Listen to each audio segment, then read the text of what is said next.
Right, good morning guys. Just a little bit later starting than I expected today because I've been running a bit of a meeting with Max on Crystal Collapse. Was talking rollout plans and getting things ready. So today I'm working on this terrain set.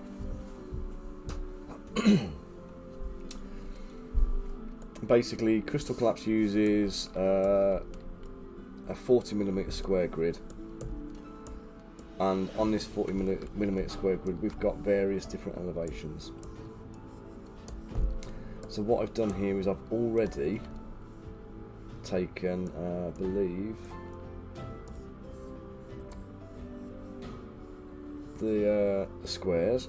The grid's already embedded in there, as you can see. And what I'm going to do is I'm just going to go around the sides of these. We're going to start carving some kind of cliff edges. Now we will do. I've got this this layout set in different ways as well, so I'm going to do a few different variations of this as we go along. But all of the ones for this purpose, they're going to be cliff faces. And all I'm going to do is I'm going to use my trim dynamic brush. I'm going to Dynamesh with, I don't know what the resolution we're going to use is yet, so let's just try and see where we're at. So let's go 256, see how many points we end up with. Okay, so everything's still square, I'm happy with that. So what I'm going to do is I'm going to use the Orb Cracks brush, just auto groups this, and I'm just going to go through the sides, and we're going to put some big cuts into it.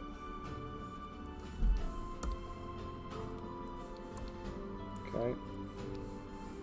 We did talk about this being kind of a stackable thing,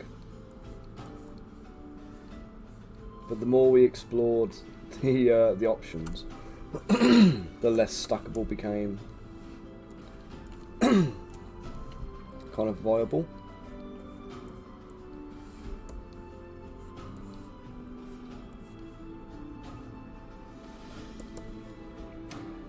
Do you know what? This is not going to work, is it? Let's try something different. I have a different idea. This is going to take me forever to do. So what I'm going to do instead,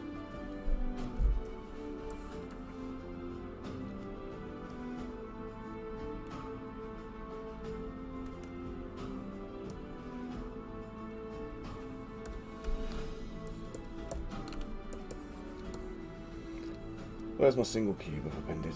There it is.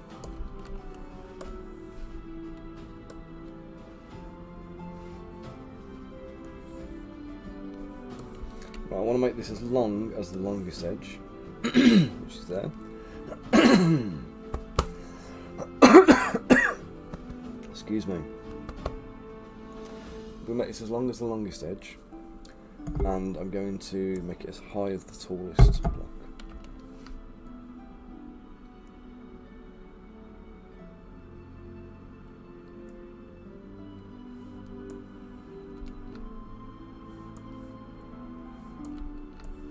A little bit up, a little bit down, a little bit out to the side. So that is.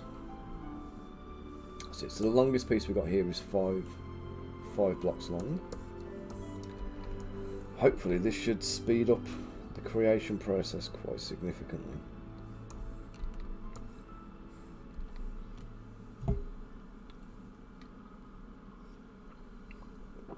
Okay. Now, I'm going to come in here. Hey, Sparky Face. No, not Tetris, mate. So it looks like Tetris. That's the plan, but this is Crystal Collapse. So we've got the board is a flat game mat, and we're going to give some kind of cliff face style elevations to that. So what I've done, or what I'm doing, is I'm putting some of these bits in.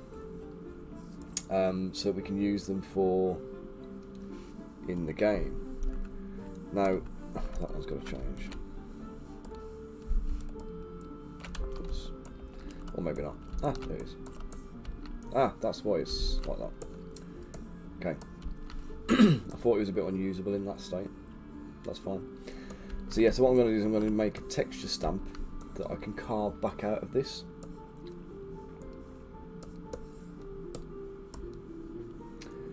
So I need to, I'm going to sculpt this and then I'm going to create the inverse of it. So let me just duplicate this block first. I'm going to get 256 and dynamesh that.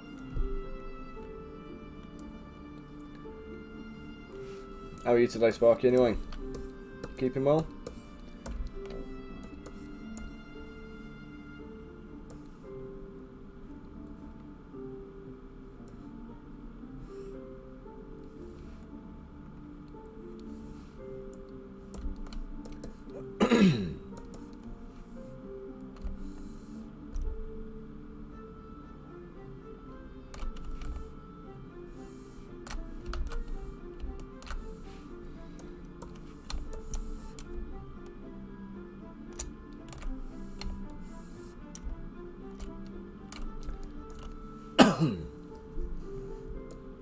Oh, good, good. That's what we like to hear. Busy can be terrible, can't it, as well? Okay, so all we're going to do on here, I'm just going to go through, I'm going to cut some like rock shapes.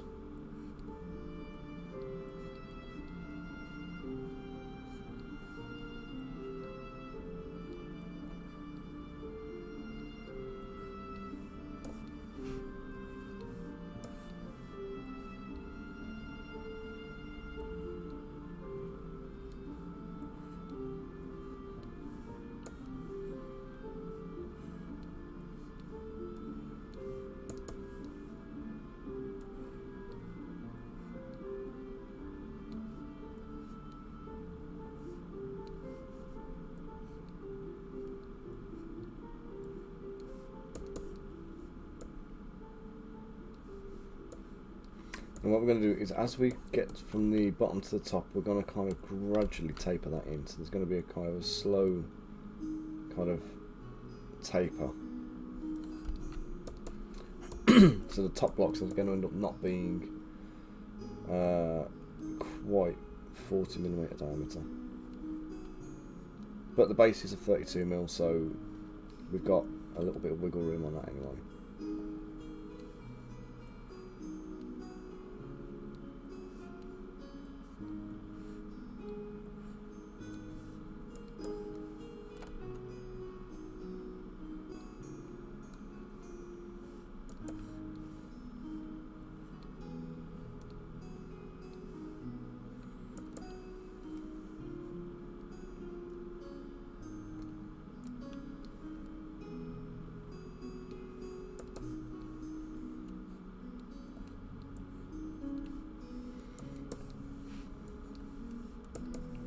This is boring, man.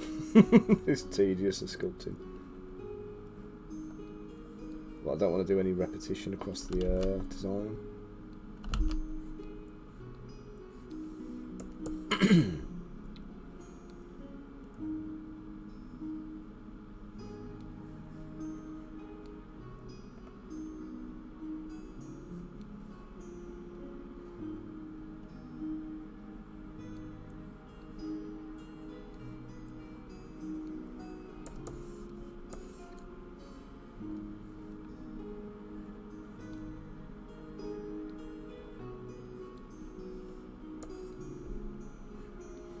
So yeah, so crystal collapse wise, guys, what we're going to be doing is we're not doing a Kickstarter. We're going to be putting it straight up on pre-order.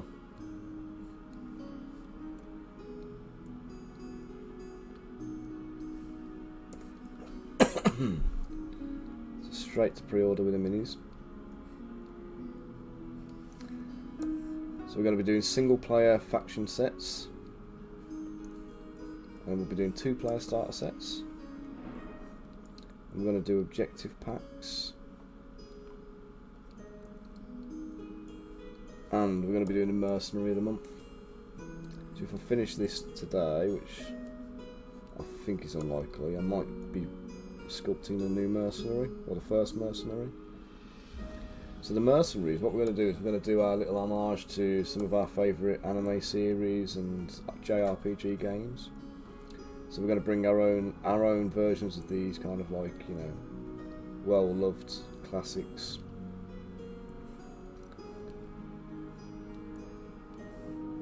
So the one we're going to be including in the starter set is, we're calling him Orc Killer.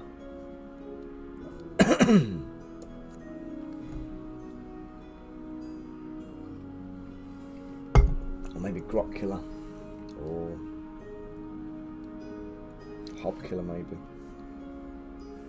Hob works, I think, because Hob's the old English word for goblins.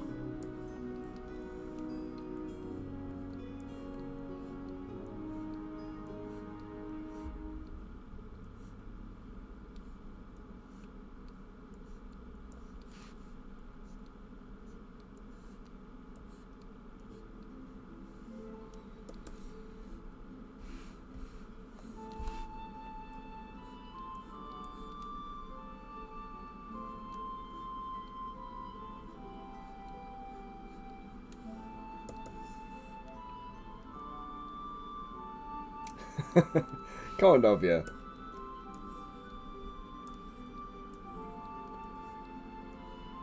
you know, I need to fact check that now because I'm questioning it. Because there's a place over here near us.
Right, here we go. So, Hob is an old English word from the 16th century that means sprite or elf. So, a hobgoblin is technically a goblin sprite or a goblin elf.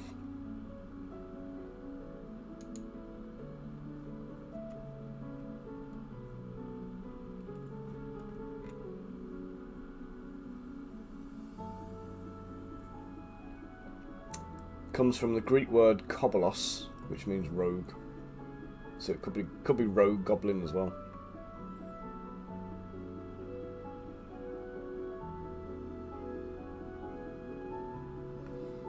And obviously you can imagine kobolos is not a far cry from kobold either.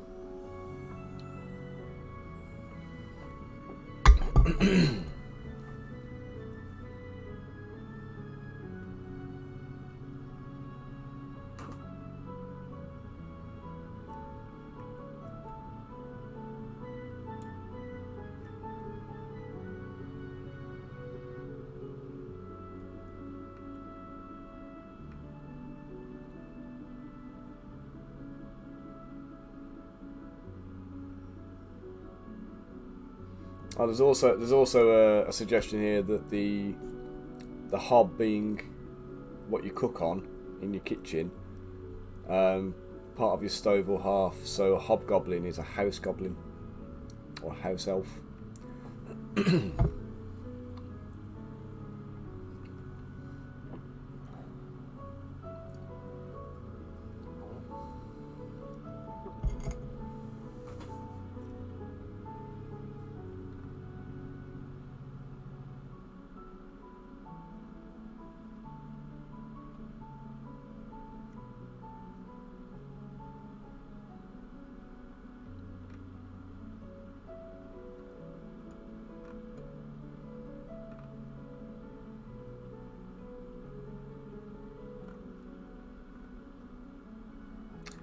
That seems to be about the closest we're getting.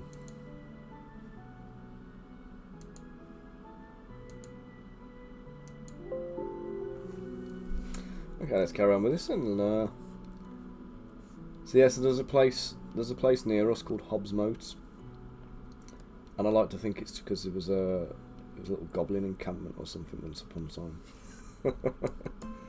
Little goblin fortress with a moat around it. Obviously, no, that's not the case, but because I remember it was around about the time Fable was out. I think it was. I looked into this because in Fable they called goblins hobs. I don't know if you remember, if you ever played the game. But a goblin in Fable was just called a hob. And the reason being was that it was you know, picking up old English language, old English terminology.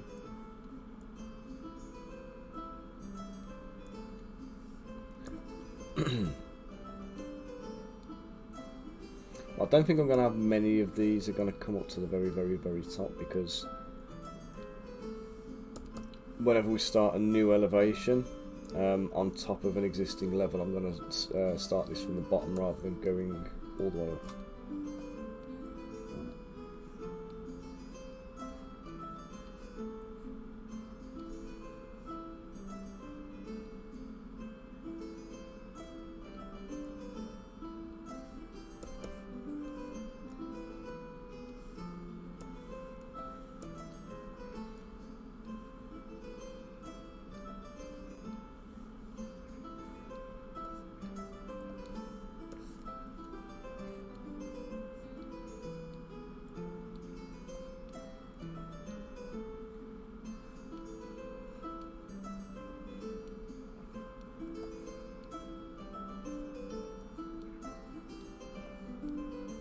So each of these little bands here is about 20mm tall.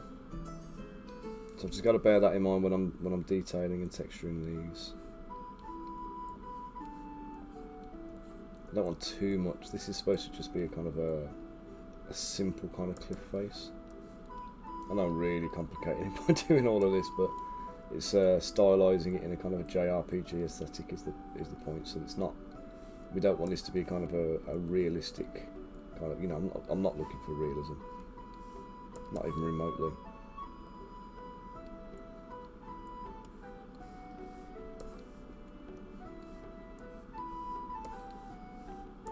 We're looking for something that if you were to play kind of like, you know, what was it, Sea of Stars or something like that, we play one of these kind of like RPG games and you encounter a cliff in the RPG, this is kind of what you're going to be expecting.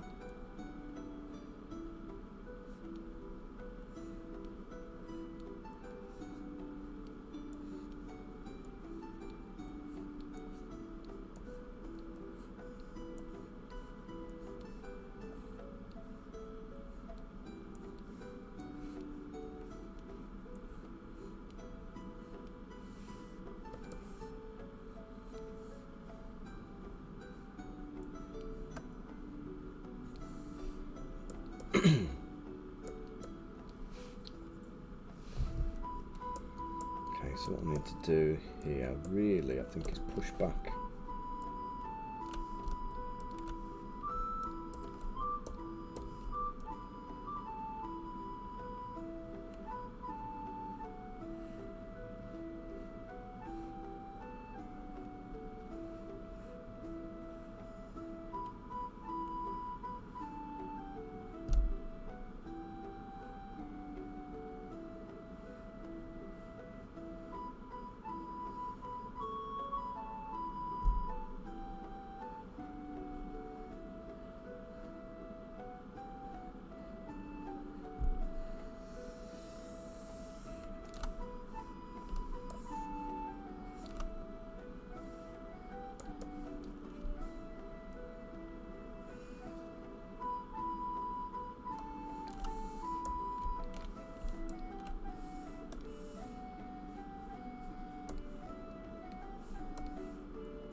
Not a lot, just a little bit. I get vibes of Paul Daniels in.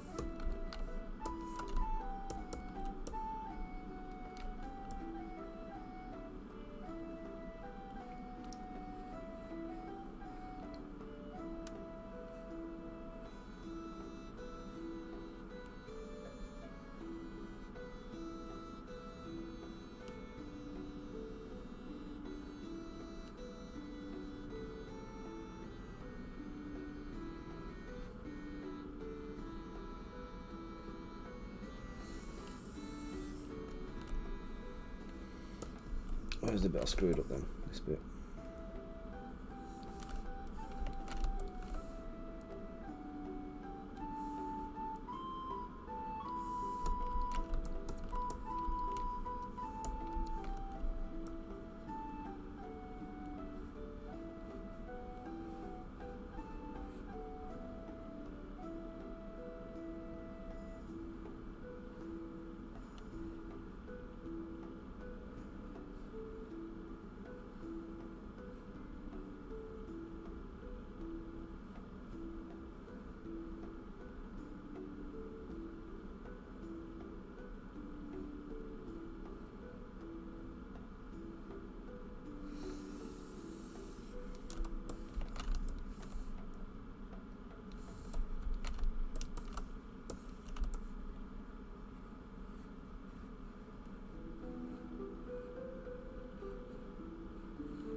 Now I realise I haven't even finished the bloody top of this.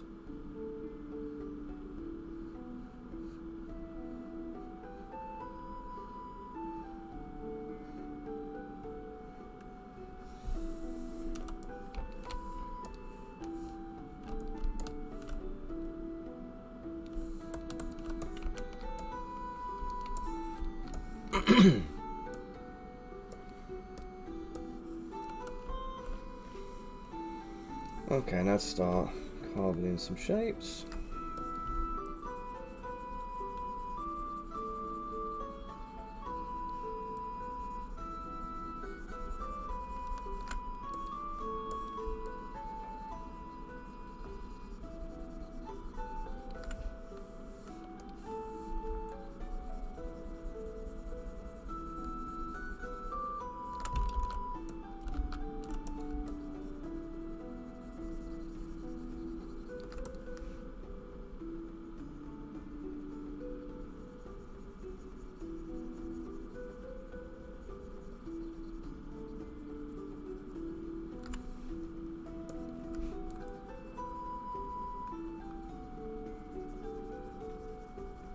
So yeah, so what I was saying was the game Crystal Collapse, the way we've designed it is it's based on a 40mm grid system, and it uses the kind of mechanics you would find in old school tactical JRPGs like Final Fantasy Tactics and Tactics Ogre.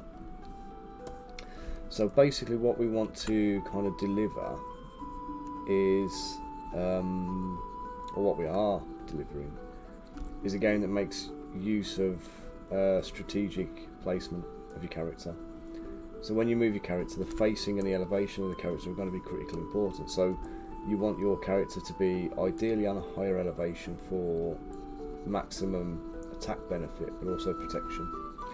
And you want to make sure that the facing of the character is forward to your enemies. What you don't want to do is find yourself in a position where you've got enemies that are able to get in behind you and do a rear attack, because it's going to be more devastating to you. On the flip side of that, obviously when you are attacking your enemies, you want to make sure you're trying to get behind them as often as possible, as it maximises your damage output, gives you bonuses. So the ideal for anybody is being on a higher elevation and getting a rear attack.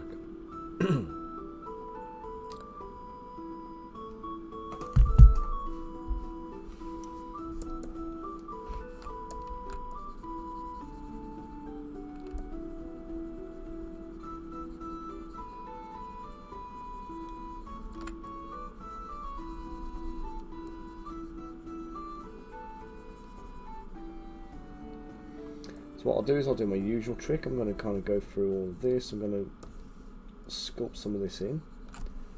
Once I've sculpted it, I'll go in and I will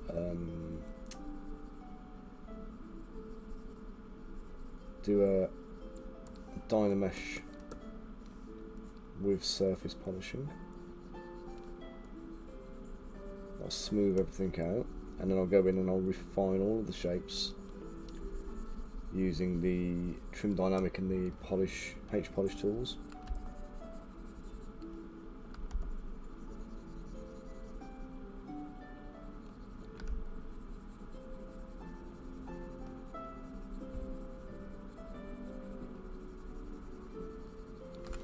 think what I need to do for my own sanity here, I just need to just do it on one side. So I'm just going to sculpt it down to one side here, just to make sure that I'm not really missing the trick.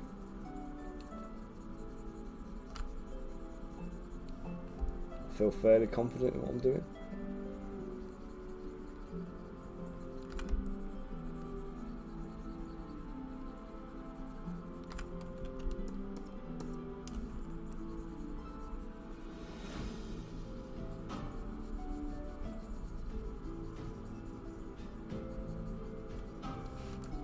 Obviously I don't want all these surfaces to be completely smooth. I need some kind of bevels on them and stuff, but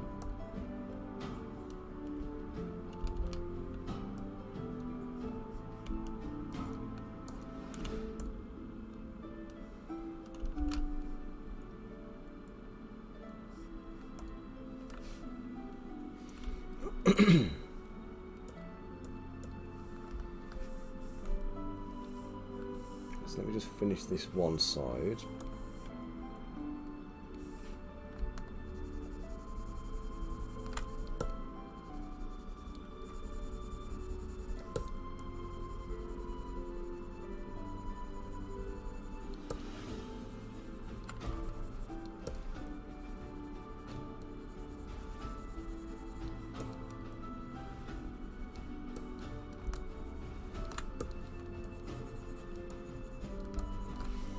Make sure this looks the part, and then we'll go on and continue to do it everywhere else.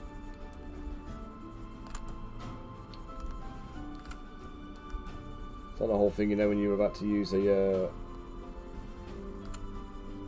like a cream or something like that, or a new washing powder or stain treatment, it says test it on an area first. Same kind of principle.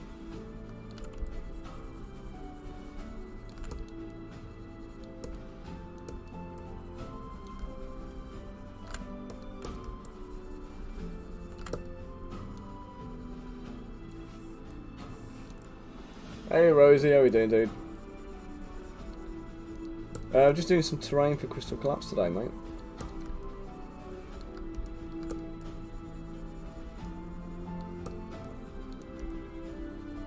Just been having a chat to Max. We're going to do a non-Kickstarter launch for it, so we're going to put it onto pre-order soon. So once we've got costings on all of the parts we want to use, we're just going to go and self-publish. So I need to not be on the computer all day today. I need to try and get hold of Dyson Games and find out how much it's going to cost me to buy a shit ton of D20s. And I need to also try and find some prices for bespoke card printing, because we've got stack cards and stuff taken care of, because one of Max's friends, Vong, who's helping us with quite a lot of stuff on the project at the moment, he's got his own card printer, so he can produce he can produce like stack cards and things for us relatively economically, but doesn't want to get involved in doing entire decks because it's uneconomical at that point, I think. So we've got to try and find supplier where we can order the decks of cards at a reasonable cost.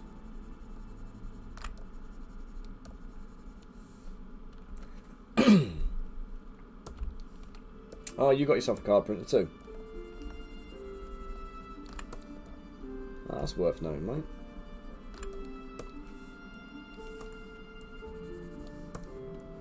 Oh, in that case, if you can do A2, mate, I'll have a cost off you for A2 game posters, if that's alright.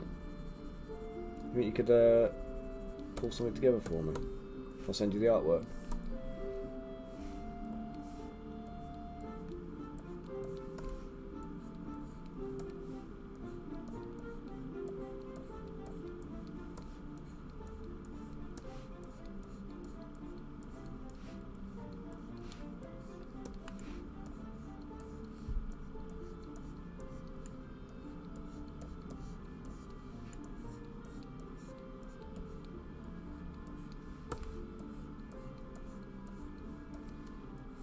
How you been keeping anyway, mate? It's been ages since I've had you on stream, it feels. Been busy?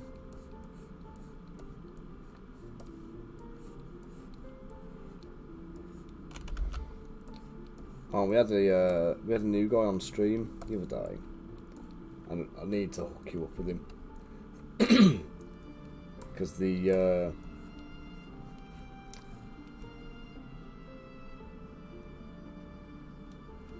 that's not always, mate. Well, I say we'll do it as a proper legit kind of thing. You know what I mean? I'm not asking for like favours here. But if you can do A2 poster printing,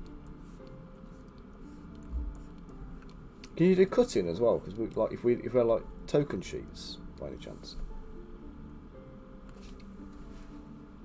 Because one of the things we're missing at the moment is so we can do MDF, we can do obviously we've got ways of getting posters done, but the thing we haven't got is like having, we were talking about like punchboard tokens and punchboard terrain pieces. Obviously having tokens pre-cut but in cardboard.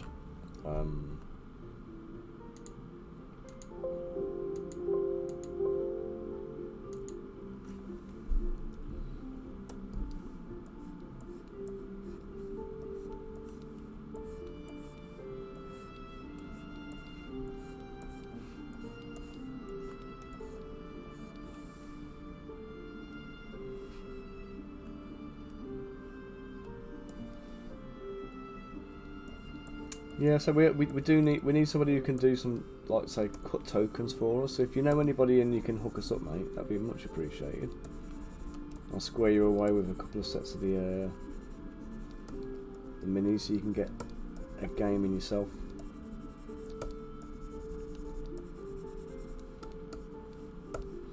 So we're just about to go and start doing the marketing side of things as well, which is daunting. We need to try and get the customer numbers up, you know, quite a significant amount.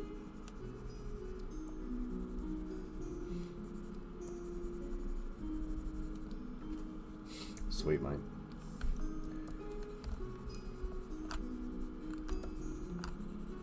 Yeah, we need some brand ambassadors to kind of go out and run like demo games for us and stuff. So we're going to put them on commission and do all that kind of business, get you to go out and like run games and get products sold. And if you know anybody who'd be interested in that, I'll say it again, point them our way. I'll show you the website we've got actually, because I've just finished building the landing page on our website. So we go to the Crystal Collapse coming soon, and then down to Crystal Collapse. We've got the actual homepage for it. So what we're going to do, obviously we're going to be doing the dragon, we've got the Ifrit model, we've got the rest of these guys all sculpted up now. So we've got the 2 starter sets. This is what you'll basically be getting. This is what we want you to be getting. So this is how the game plays. So this is what I'm doing at the moment. You see the elevations here. These ones are just like simple kind of XPS foam that Max has cut for his play testing. But we want something that's got a little bit more kind of free-form structure to it. So that's what I'm doing at the moment. Just making some kind of like printable tiles that we can put out. I think Max is going to be doing an MDF kind of wooden plank set, a bit like this one here, a bit like this bit. MDF wood planks that we can kind of put out that will make these like cubes that you'll be able to stack up into the forms and stuff. But we've got the page, we've got the models. I need to sort that image because it's clipped off the end of it. But all the heroes here. So we've got Hector, Lysara, Corrado, Fina, Naggled, Victoria and Noodle, Joshua and Hannah. So we've got a few characters there, and we've got the key features down the bottom. So the main things we're going for are, we've got the JRPG style gameplay. We've got the 40mm scale models. It's a larger scale, but it gives you a nicer painting experience, and it's also a low model count, so you only need like 4 models a side, so it's not like, you know, a big ask. And then we've got the living story, so we're going to be presenting a kind of a season to you. So we'll say to you, like, here's the season's story so far, or here's the story so far. And then at that current point in the timeline, these are the scenarios we want you to play, and you'll have certain characters you'll have to use, and certain objectives to achieve. And then we're going to set up a format for receiving feedback from you, where we want you to tell us, you know, did this character survive or die, or was they injured? Did this character survive, die, or was injured? And was the objective, you know, preserved or destroyed? You know, so it's like a crystal. Did the crystal get destroyed or did it survive? And based upon the feedback that we get from you guys en masse, we're going to aggregate them out, average out the results, and then we're going to firm up all of those things into story canon. So whatever you tell us has happened, so say like we've got on here, let's say we've got Hector, the king. Let's say in 60% of the games that are played, this guy dies. We'll be killing him off in the story.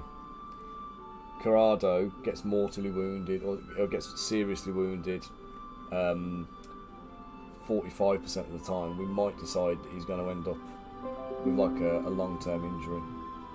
So there'll be impact on the characters going forward in the game. So the models will still exist and the profiles will still exist, so you can still use them in their current form, but then we'll have like secondary versions of the characters and tertiary versions of the characters and stuff like that. So the characters will evolve and change as the story goes, and that means new models, new profiles, new skills. Corrado starts out as a knight, he may end up, or swordmaster, sorry.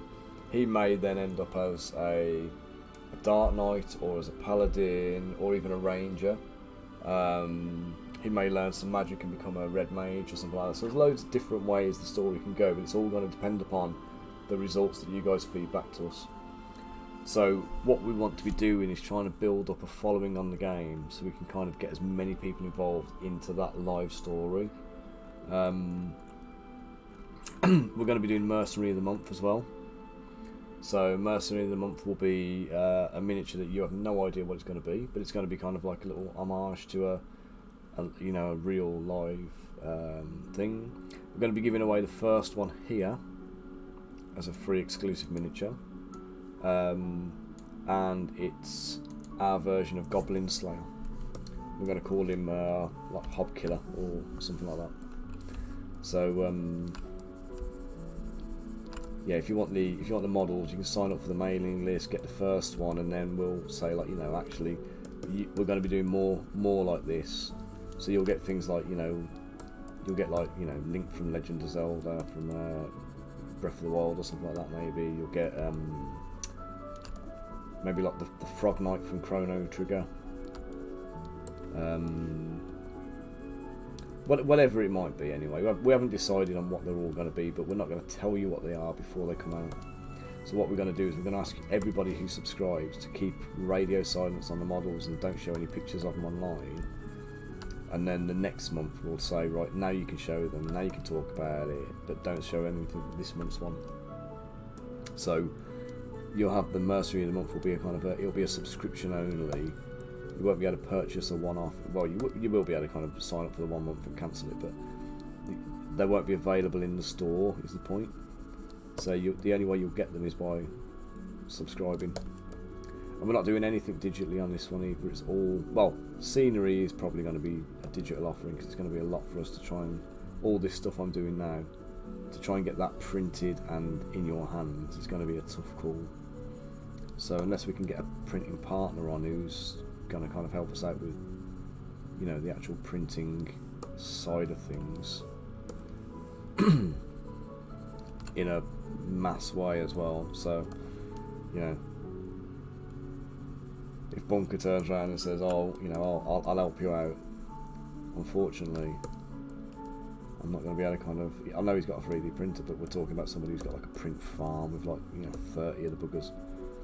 Because if we do, if we do really well on it, which is what we're aiming for, we want like a real big game following on this. And if we get what we're after, then the demand's going to be high, and we're going to have to be able to output a lot of content in not a lot of time. So we've got plans for most things, we just haven't really factored in any of this kind of terrain as a... We want it for the professional look and everything, but Max can do MDF, and that's not a drama, but obviously that's not for everyone either. We want people to be crafting really for this. We want people to be kind of like building stuff, so, you know, selling them supplies, or, you know, not selling them supplies. In fact, we could link them back to your store, so they can pick up gaming supplies for crafting and terrain and stuff like that, and get some of those kind of things going.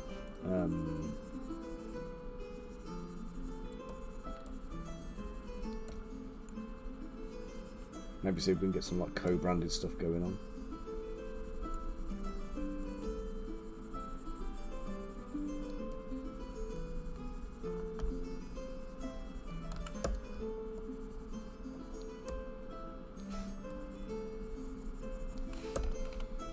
I'm quite happy with that. That looks rocky enough, doesn't it?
Oh god, didn't mean to even click that.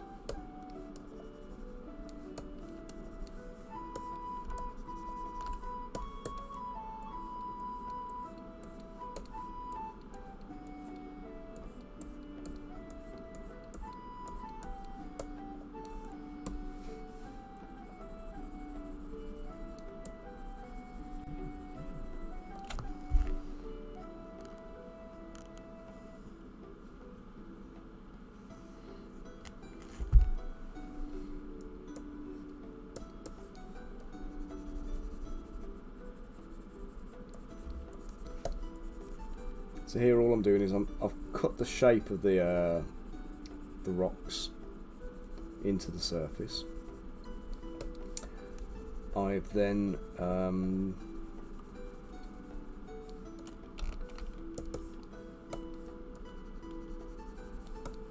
masked off in like layers, so you can see the sides here stepping back. I've masked off certain areas and then dragged it back into itself. So we've got a stepped kind of design going on. And now I'm just using the H polish tool to just go through and basically just create the definition in the shapes, and like you can see I'm just chamfering off some of the edges and cutting back in with the all cracks brush in some places just to kind of cut it back a little bit more, create my definition, and I'll probably go back in at the end and I'll use all cracks in a negative way just to just give me some sharper edges on some of the bits when I need them. Then we'll rerun the Dynamesh, smoothing and everything else.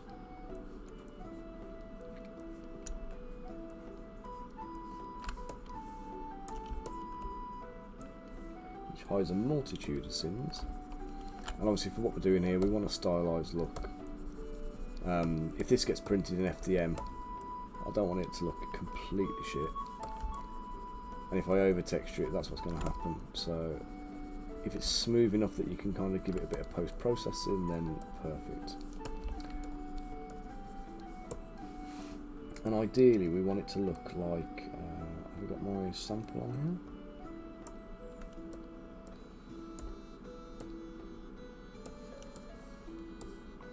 Well, that's the surfaces.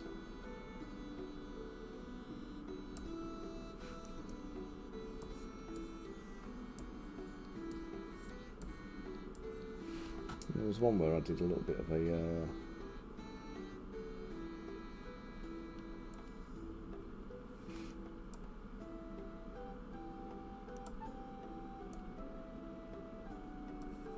hey, yeah, how you doing?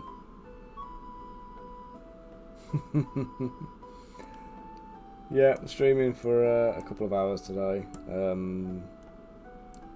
I've got a few bits to get done later on, so I do need to be making some phone calls and bits and bobs, but he's here for now.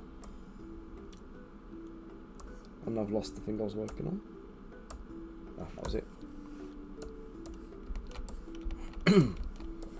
So disregard the back of that block. How are you doing today, yeah?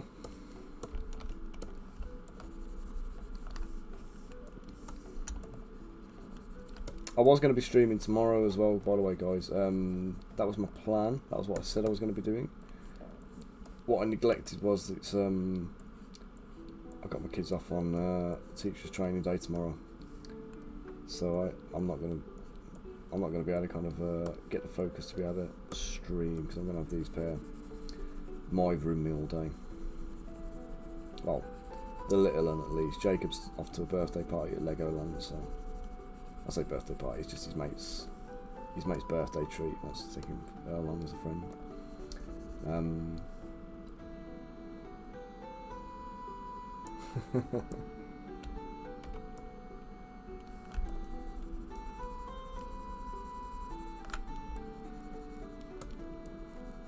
So yeah, what do you think, Rosie? Then do you think we might be able to do some maybe some co-branded basing products or some like scenery type bits?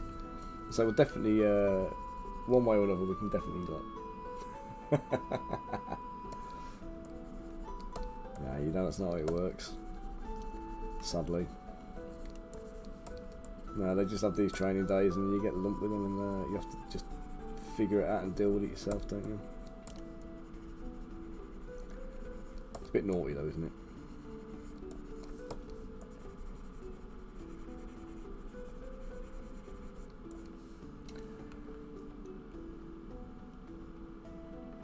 Well, I'll show you what we're doing here, because basically at the moment I'm just creating this terrain stamp. So this here, what I'm going to do is, once I've sculpted all of this, which is just mind-numbingly boring, I'm just going to go all the way across here. I'm going to do the same kind of texturing on everything, on this whole piece. And I've made sure it's the longest, it's as long as the longest piece. The longest piece I've got is 5 blocks long. I've got all of these like Tetris block type things, and if I tilt it around, you can see there's like multiple elevations. So in Crystal Collapse you can go up a 20mm increase in elevation, which is 1 block high. A 2 block one you can't climb unless you've got a special skill that allows you to do it. So for the most part, most of the characters are only going to be able to go up the one level. So there's certain access points for these kind of things, and there's other parts where you basically got the high ground. And if you're an archer, you want to be up on high ground because you get increased range with your elevation. And also you get, if you're attacking from the top down, you get I think it's +1 attack dice if you're fighting from a higher elevation. Oh, thanks for the resub. Yeah. Much appreciated.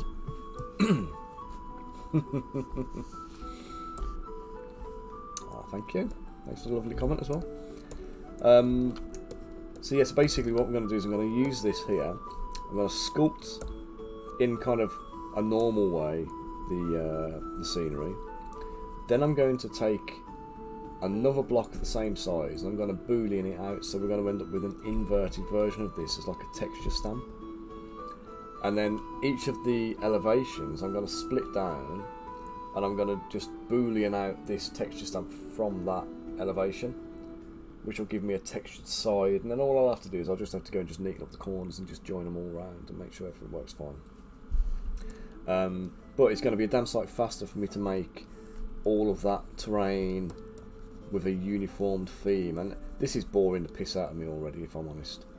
Trying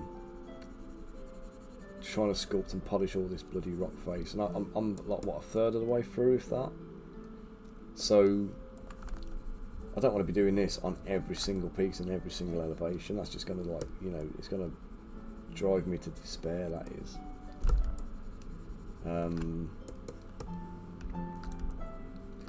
So yeah, I've got to try and find, got to economise on my time here and try and figure out a better way of doing it. And this is, in my head at the moment, this is the best way of me doing it. So we'll see.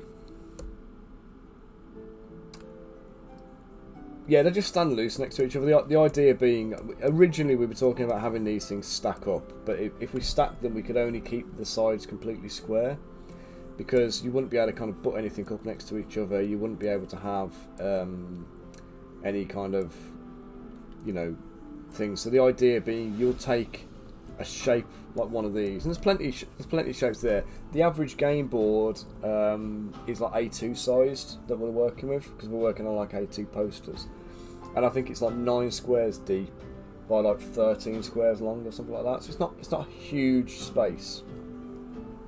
So like, if you put 2 of these big islands in, that's pretty much all you're gonna want in there. So you could go for like 3 or 4 of the smaller islands, 2 of the big islands, or 1 big island, 3 smaller ones, and kind of mix it up a bit. So what I'm going to do is I'm going to do the rocky terrain first. Then I'm going to do a couple of variants where I'll put some like ladders on them. So we'll have some like little rope ladders hanging down, or we'll have some just ropes maybe that you can kind of use to climb. So, you know, say on this side here where we've got like a 3 level high elevation, maybe one of these will have a ladder so you can get straight up. So the intention is that these things won't be laid next to each other. But if we go back to the website, I don't know if you've seen this already, but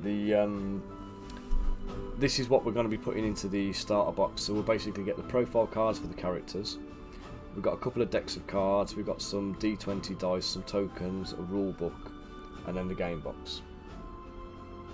So thank you very much. At the moment, this is the prototype we're working with. So Max has cut out some XPS foam into 40mm squares. And what we want to try and do is we want to encourage people to be... Well, we're not doing Kickstarter, that's the thing. We're not doing a Kickstarter. We were going to, but we're actually doing this as a pre-order now. So what we're doing is, I want people to sign up to our mailing list so we can tell you about the things that are coming. And then... anybody who signs up to the mailing list and pre-orders the 2-player starter set is going to get an exclusive miniature. So the exclusive miniature we're doing is one of our mercenaries. So again, let me just show you quickly, because I'm still in the process of sculpting him. Once it's done this.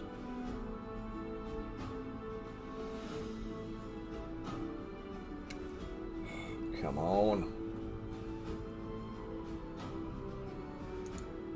Yeah, so I don't know if you've ever seen Goblin Slayer. We're just starting to do the armour on this guy. He's going to be our Goblin Slayer. We're going to call him Hobkiller. But he's going to be like a limited edition exclusive miniature. Well, we've got the original copy. Sorry, it's originally written in German. I'll be helping with the translation into English. So Vong, who's helping us, he's doing the English version for us. He's writing it in English, and then we're going to be doing it as a. I'll be doing it as a kind of a. I'll be doing a pass on it to make sure it's all fluent and everything else. Morning H, hope you're doing well, matey. But yeah, so we'll have the rule book in, at very minimum, English and German, and it'll be fluent English and fluent German. Then we've got Chris, who does the Cursed Empire stuff. He speaks French as well, So we're going to be looking at getting a French copy done, because apparently as well, the JRPG market is the biggest market in the world for JRPGs outside of Japan is France, which I didn't know about. And basically, if we want to maximise our sales, we need to basically make this in French, because the French won't entertain an English version.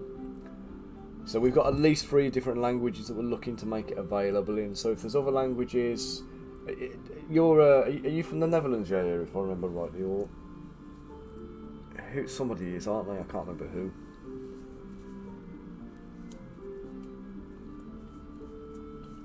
So if there's any other languages, perfect. That's it. You can have the native version then. If you look at the, I'll show you the card art actually, because we've got the. I should be able to log in and show you.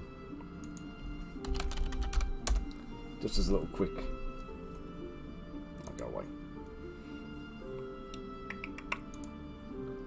There you go. There we go. Here's the. There you go. Just for you, yeah. So this is the turn sequence. Just kind of getting the quick start cards. Just to give you a little bit of a flavour of what the game is. So we're gonna be also putting this into an A4 sheet as well. So there'll be like a quick reference kind of starting guide to go with it. We've got the character cards. Where are we at? Don't think these are the current versions of them actually. Jesus Christ! Thanks for the sub gift, yeah. I forgot I put a noise on that. I scared the shit out of me. That did.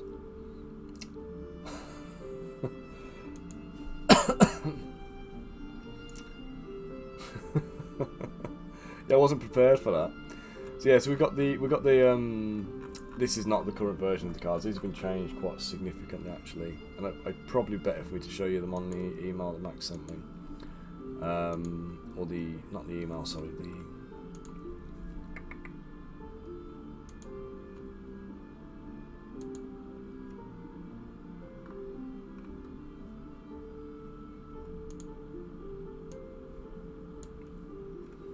Here we go.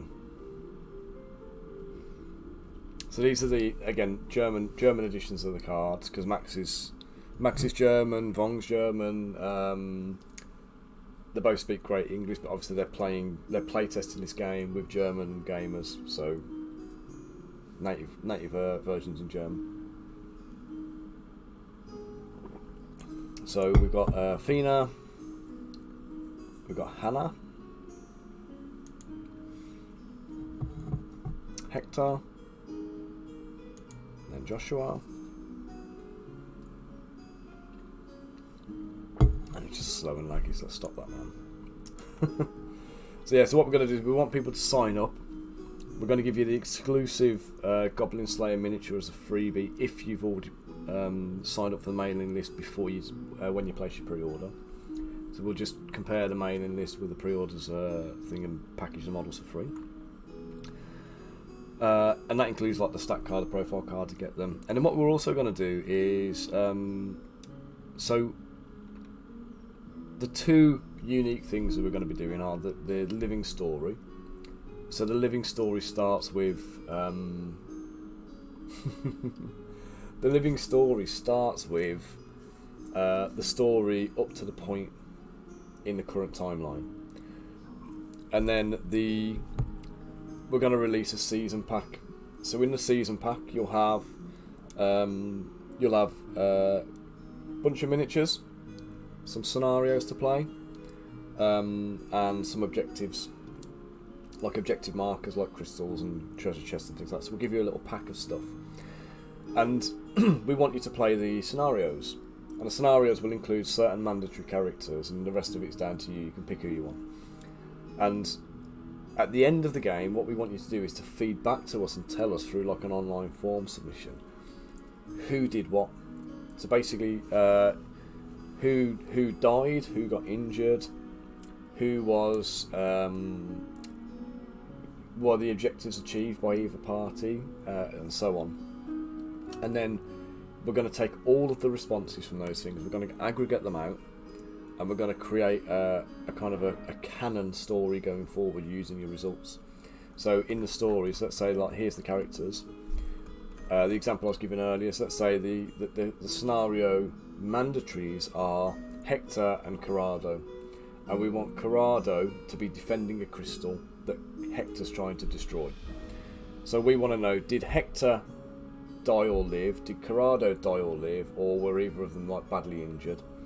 And was the crystal destroyed or not? And if the crystal was destroyed more times than not, then the crystal gets destroyed in the story as canon. And then we go forward with the destroyed crystal. If Hector dies, 60% of the times, Hector dies in the story, we kill him. If Corrado gets mortally wounded, 80% of the time, he gets mortally wounded in the story, and going forward we get a new version of Corrado that's dealing with an injury. So maybe he changed his class, maybe he gets a different skill, maybe he gets a negative to his stats, and some kind of compensation. So he'll become a different character. He'll still be Corrado, but he'll be a different version of Corrado going forward from that point, because of what's happened to him in this scenario. And this is the plan. This is where we want to kind of take it and what we want to do with them. And it's going to involve you guys very, very heavily. So we need, and we're going to rely on the player base to really kind of help us to direct and steer this.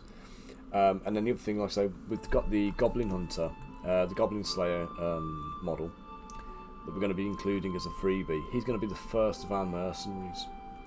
So the mercenary models, what we're going to do is we're going to run a Mercenary of the Month subscription service, and we're not going to tell you what they are. The very first one we will. The first one we put up there, just so people get a flavour of it and you can see what you're getting. We'll give you an idea of it. But everything else, every month, complete blackout on what we're going to be doing. You'll know it's going to be awesome, but you're not going to know what it's going to be. And every month you'll get this model delivered to your door. And we are going to essentially just roll these guys out to you exclusively through the mail order subscription service. So you won't be able to buy the models in the shop. You won't be able to kind of get them any other way apart from through the sub.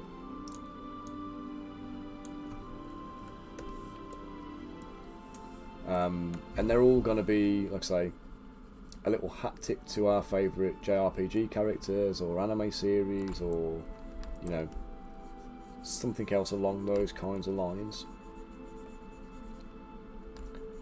that's going to help us to you know, keep the content kind of alive for you.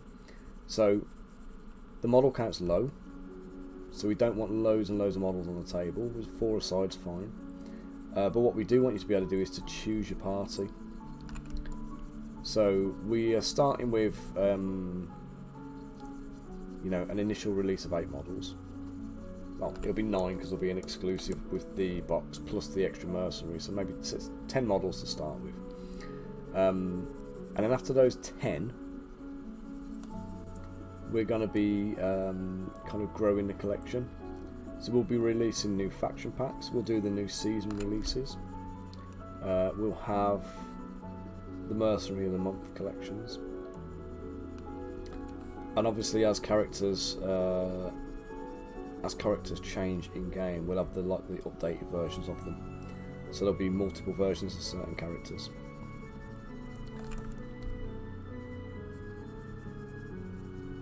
So I'm very much looking forward to it. I'm quite excited by the whole prospect, if I'm honest. I'm really enjoying working on it because the scale's really nice. The 40mm scale's great. I've painted 2 of the models now, and they're lovely to paint.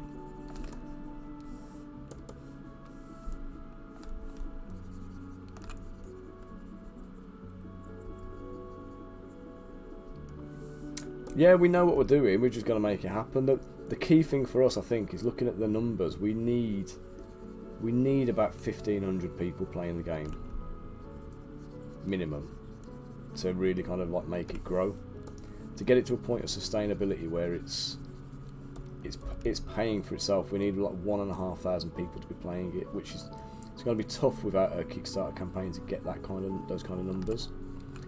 We're hoping we can do it with a bit of organic growth. So it's going to be a little bit of a challenge for us, but I'm up for it. We're going to have a chat to a few influencers, see who we can get online, and yeah, we're going to go. I'll say we've got the page with the sign-ups now ready to go. As soon as I've got the pre-order products in place, we're going to start really kind of pushing it hard. Give people the chance to get the pre-orders in, get the mailing list signed up for, and then we can start posting updates and let you know how we're getting on. And it'll be like a Kickstarter campaign, except without Kickstarter. And obviously, you still know there's no uncertainty around it. It's not like we could take the money and run or anything like that. We're definitely going to be producing the stuff.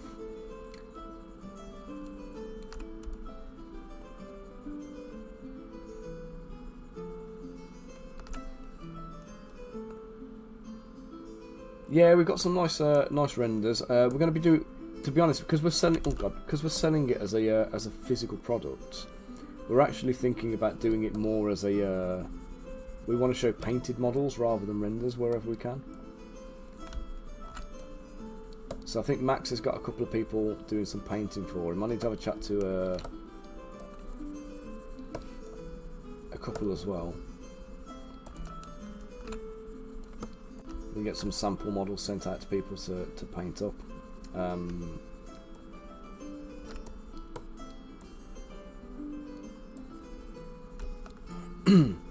See if like Judge Gudge wants to do a set maybe, or Brushmaster, Dead Miniatures. Elston's offered to help do some. So we'll see what we can do.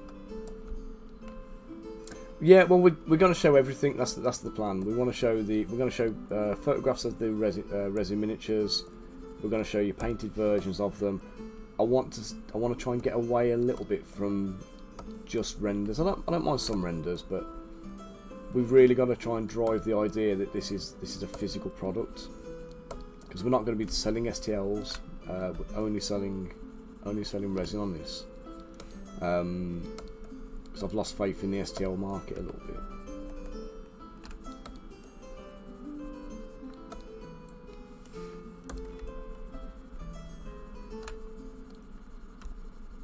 Also, only selling physical miniatures is the best way of kind of us ensuring like we can mitigate piracy and stuff on it.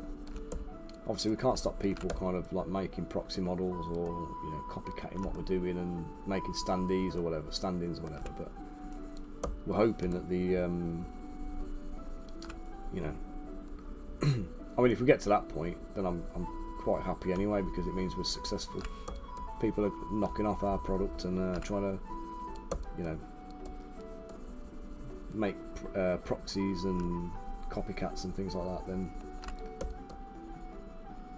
like they do with Star Wars Legion and all that kind of stuff, then yeah, it means we've done well. So, and if we're doing well, then don't need to be too concerned about it. And to be honest, like I say, it's all story driven, and it kind of takes the opportunity away from people to do that then.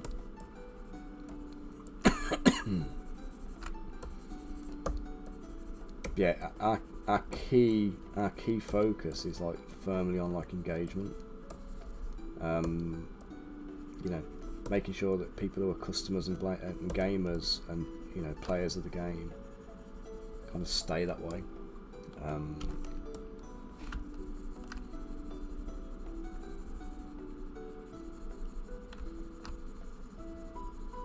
But we want to set up something similar to what Call Me or Not do, where they've got like they call them the Legionnaires, I think. They're basically like community members who kind of go out and do test games for them and demo games in like FLGS, and we do want to make this game shop ready, by the way. So like, if you've got like a local game store that kind of wants to stock the products, then we'll be looking to be taking orders and stuff on them as well. So that is something we are actively kind of considering.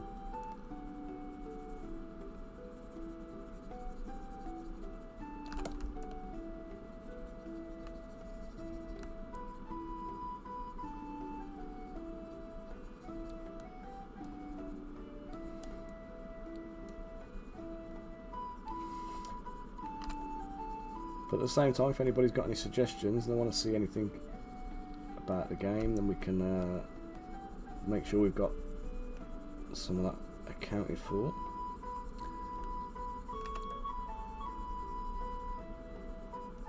We'll probably take polls on the kind of characters people want as well, I think. So who would you like to see as a mercenary of the month?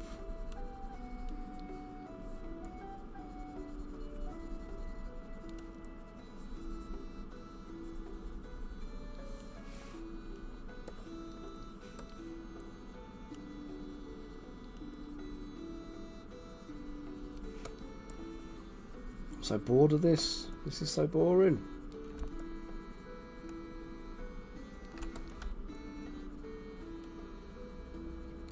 Sorry guys, this is really not thrilling for me. It must be boring as hell for you guys.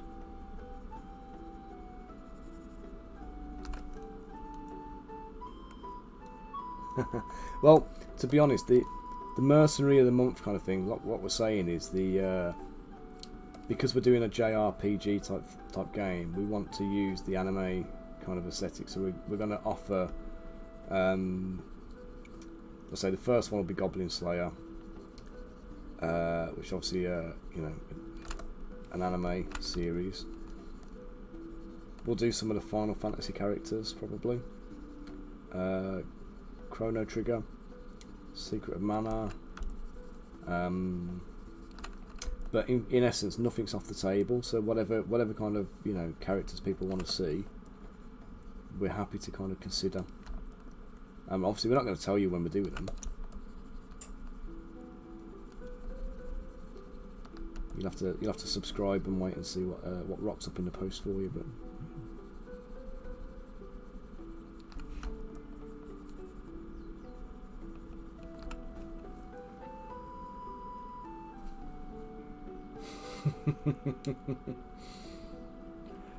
yeah, the problem is I wanted it all to be unique, so I don't want the wall to have repetition in it. So it's whilst I could use alphas, that means I'd have to make alphas, and if I've got to make alphas, that means I'm sculpting this bit anyway.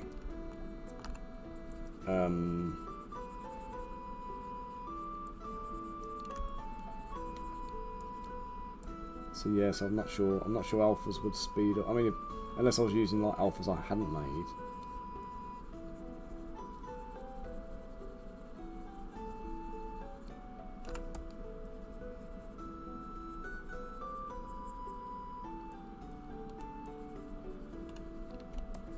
Yeah, there are, but you know me. I want this to be like original, because this is our kind of like, you know, flagship game. So I want it to be all original content as much as possible. We're not using any AI stuff in there, so so I want to keep it all like man-made. I don't know, somebody made the alphas and stuff, but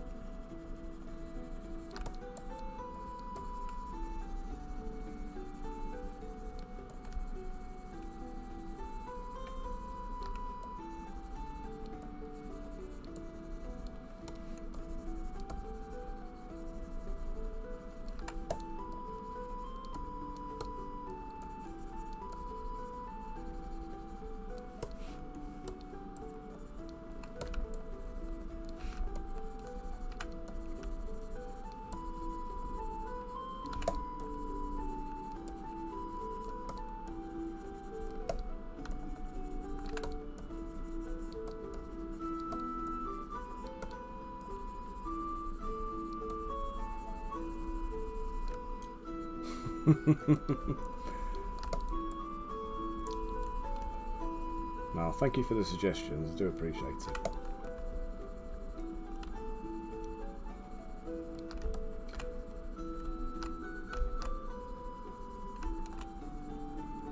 Sometimes I'm beginning to think I'm becoming one of these stubborn old bastards who's like stuck in their ways.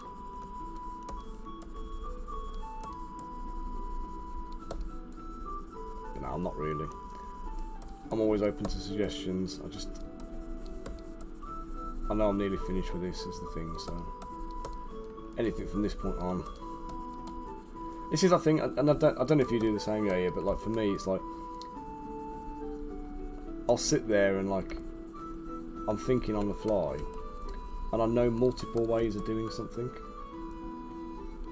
and I'm trying to think what's the best way of doing this, and I'll think of a way, and inevitably the way I choose is the most fucking difficult way I could possibly have gone. And I realise that kind of once I'm overcommitted, I can't go back. I'm like, oh, I should have done this. Or I should have done this. Oh, if I was starting this again, I'd do this different.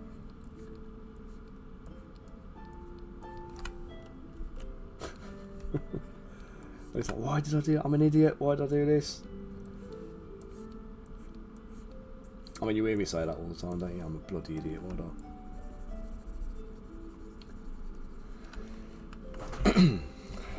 Right.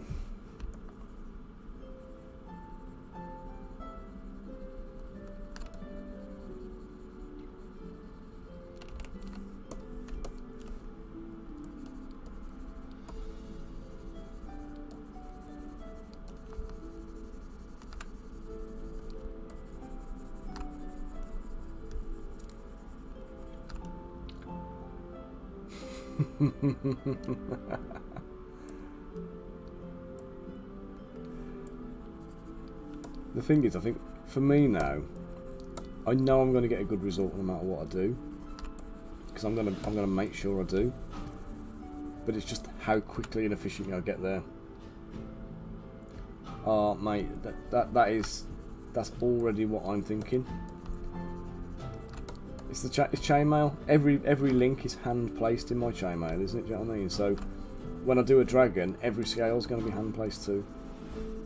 It's like it's bound to be the case. I can't imagine myself doing it any other way.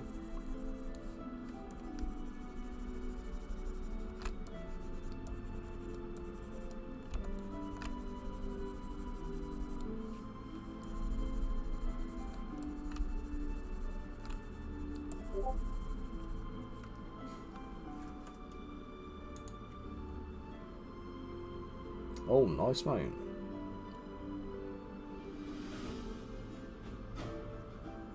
Link mail, I know, mate, I know.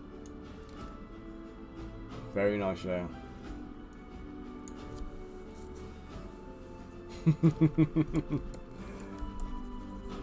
It's got to be done now, hasn't it? The problem is, though, and you'll know this yourself, like, scales don't just appear in a regular pattern on an animal's body. They follow contours and curves and like the flow of the thing. It's a bit like topology on a model. So you need to have different types of scales in different places. You need different sizes of scales, different depths, and the only way to really ensure you get the right ones in the right places is to do it by hand. Yeah, Rosie, I can't remember his name now. I need to go into the Discord. And we had one of the streams last week. Somebody joined. Who was it?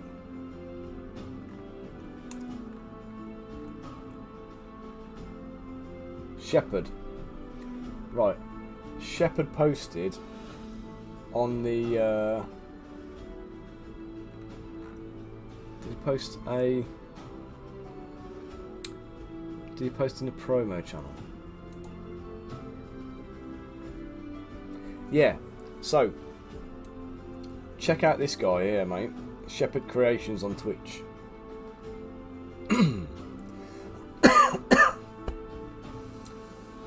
Oh, mate, yeah, I can imagine that would be hard work. But check out this guy, Shepherd's Creations, mate. He's on the self promo channel. He's got an Instagram page, but he basically makes STL files for cosplay. and he's been doing some of the is it Zach Fisher? He's doing some of Zach Fisher's designs. So he was making the other day we raided in on him after he'd been on stream to find out about making miniatures. So when the stream finished, I raided in on him, and I was hoping you were going to rock up during the stream actually, because he was. I was thinking like everything this guy's talking about is right up your street, and it was all like I say, it was all cosplay props he makes. So he's got all these files you can get off him and print yourself. And I don't know if he prints for people as well, but he might have an Etsy store if I remember right. But it's all good stuff. The armour's beautiful.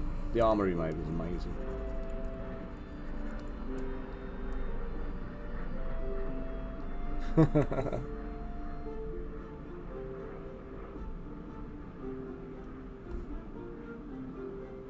How are we doing, Bunker, today, mate? You keeping well, mate? I missed you yesterday, dude.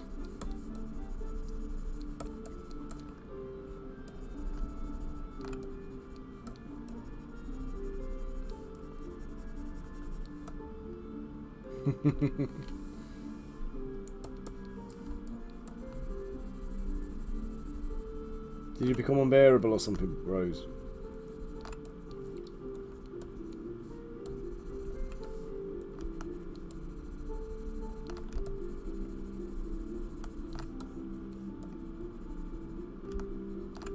Got mad obsessed or something?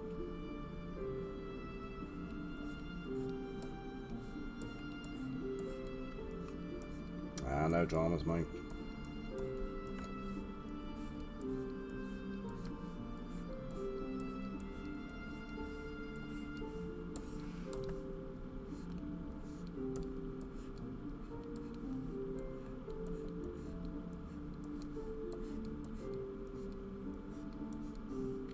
Got any more massive gnomes on the printer, dude?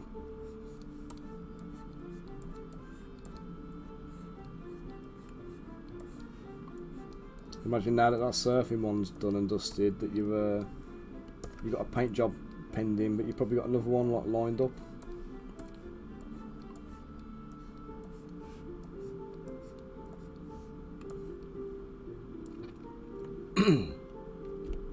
What was the last cosplay you did, Rosie?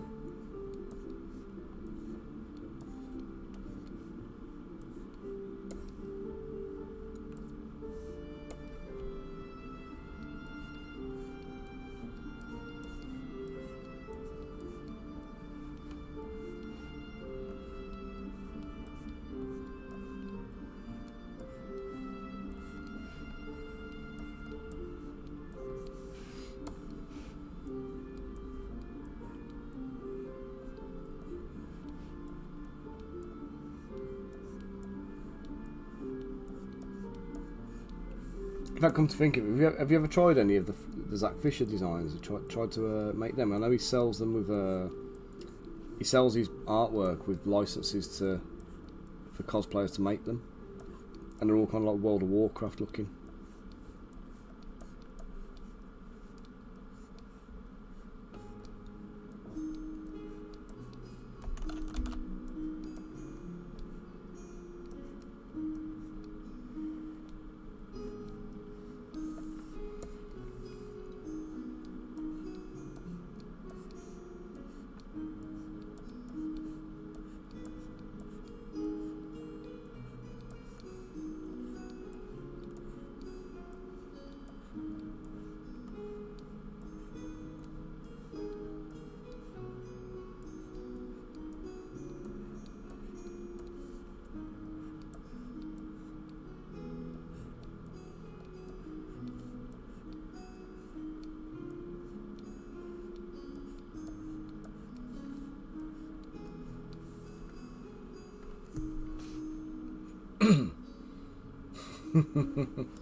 Oh, that's a shame, mate.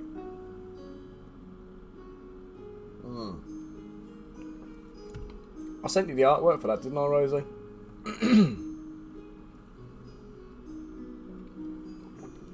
So you're more than welcome to go for it.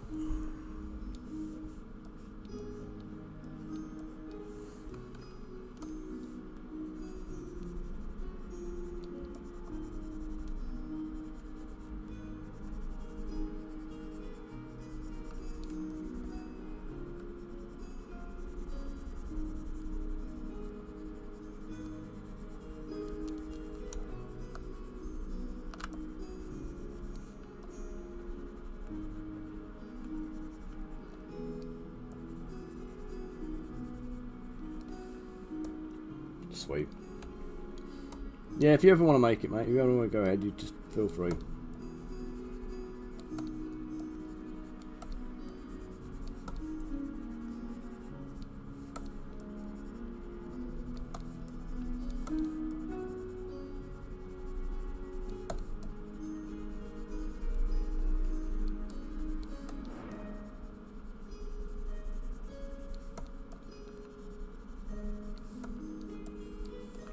Or in fact, Rose, you know what we could do? If you're up for it. We could make a character in Crystal Collapse for you. Get you to make the costume of it. And we can take you to like UK Games Expo with us when we pimping the game out.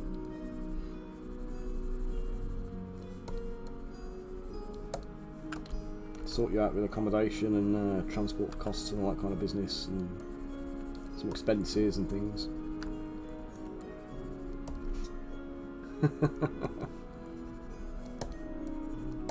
If you fancy it, of course.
Anybody here planning to be going to Essen or anything, or?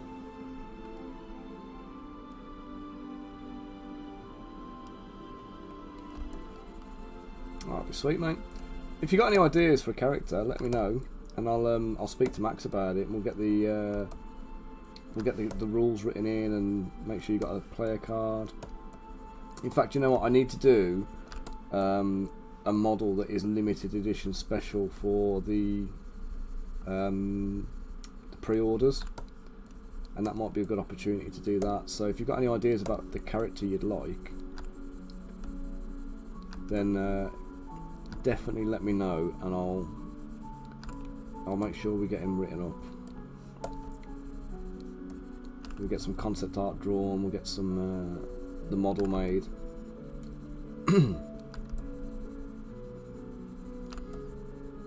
And then we'll see what resources you need then to do your bit.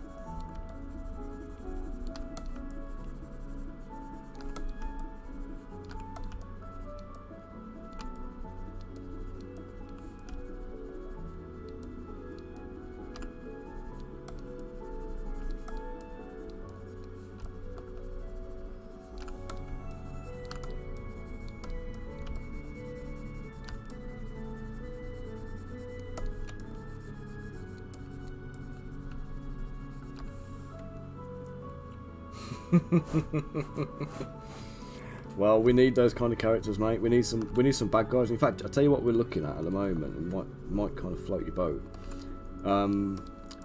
We've got to do, and we were talking about doing like some necromantic demon type characters. because everybody in the game at the moment is quite human, and a lot of the feedback we've got from people is they want to see some proper bad guys in there. Now the plan is we're going to be bringing some bad guys in, and I don't want to say too much about how, but as the story evolves, there's a route we want them to take. But we've got capacity in there at the moment, and within the story to be including some kind of magical energy stealing, necromancy kind of bad guys.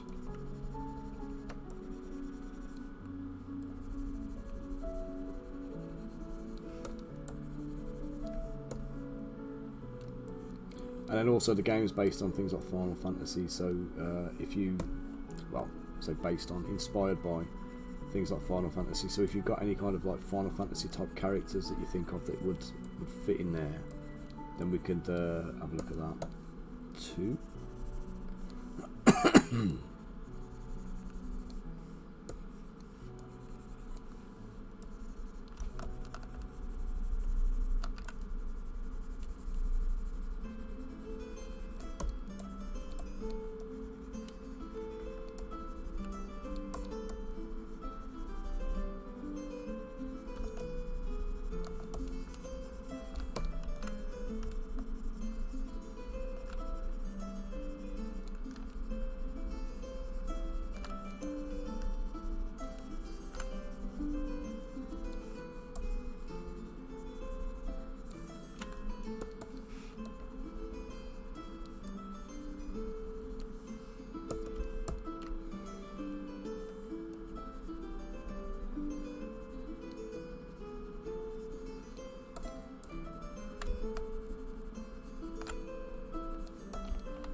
I'm wearing that. I think I've had a style change from the left to the right.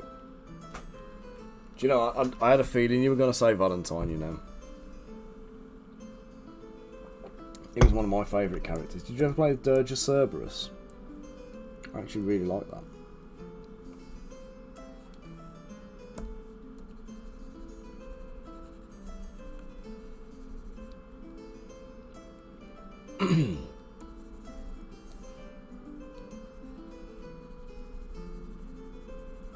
Good game, isn't it?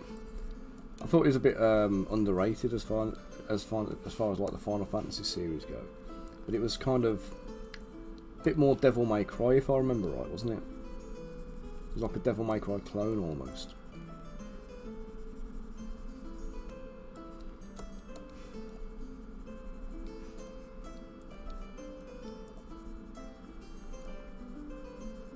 I was never really into Devil May Cry, but my brother was.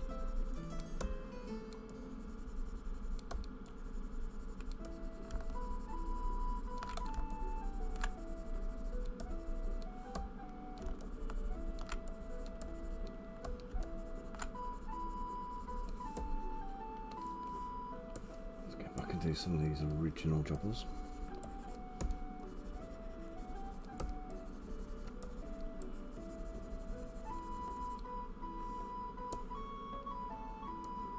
Oh right, your first cosplay was a Devil May Cry one.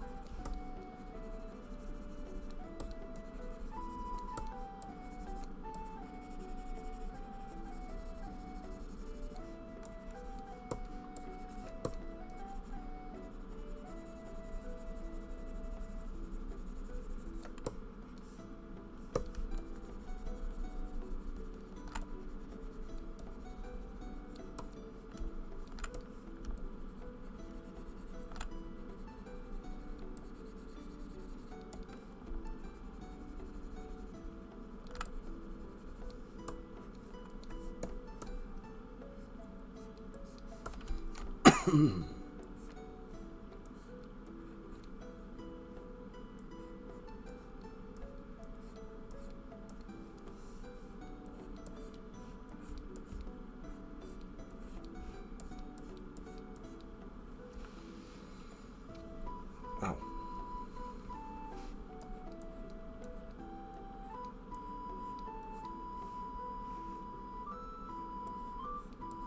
What'd you have for lunch, yeah?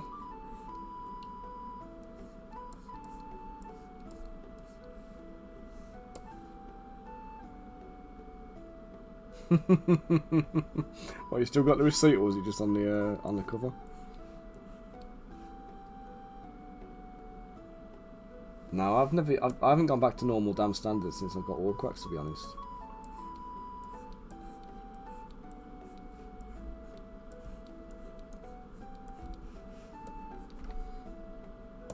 I don't know why. I think the style I'm used to and the style I'm aiming for, I know I can achieve with the all cracks brush.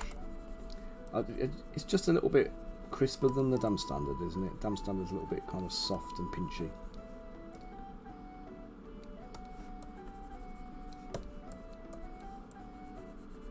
But anything I'm doing with all cracks, you probably could still do with dam standard. You just need to be a little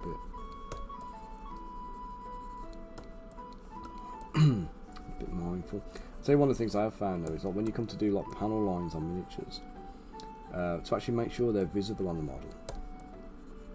In some cases, I actually do use clay buildup. A spatzel? I don't even know what that is. But cherry tomatoes and rocket salad's all good. I don't even know what I've got for lunch. I was going to be making toad in the oil for dinner tonight, but then the kids derailed my plans by demanding chicken nuggets, chips and beans because they've got a friend coming over. Ah, noodle. Gotta love a noodle.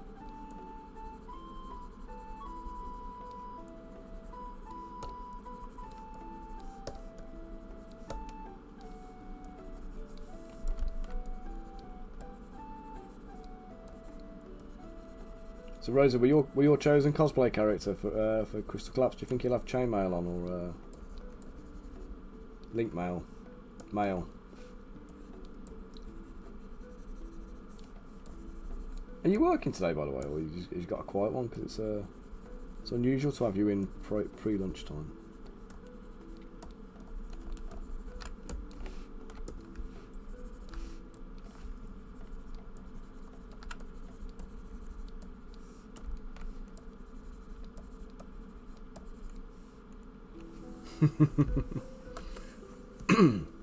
How'd you make it? Because I can't imagine you'd go full like ring mail kind of thing. Actually get the metal rings and make it properly. Would you do it would it be a 3D printed thing or like a fabric that looks like it?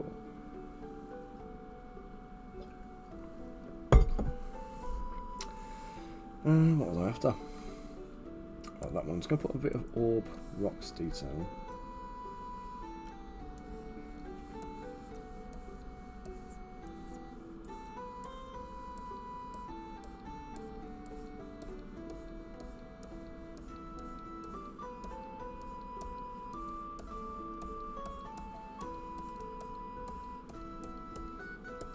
This one you can just layer up and put it over and over and over and over again. It'll just add to the texturing and make it look a bit less like a stamp. Gives it that rocky effect. There we go. Right. Oh, you do make it with rings? Fair enough. Oh, secret. Fair plays, mate. How's your dad doing, by the way? Is he all recovered now after his accidental? Accident. Attack.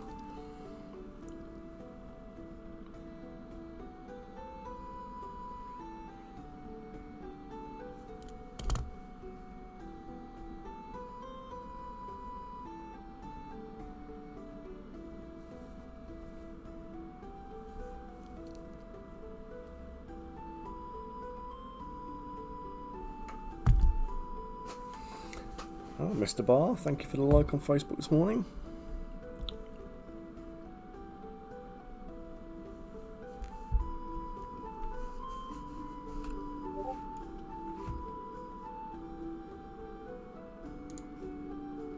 What are you sending me, Rosie?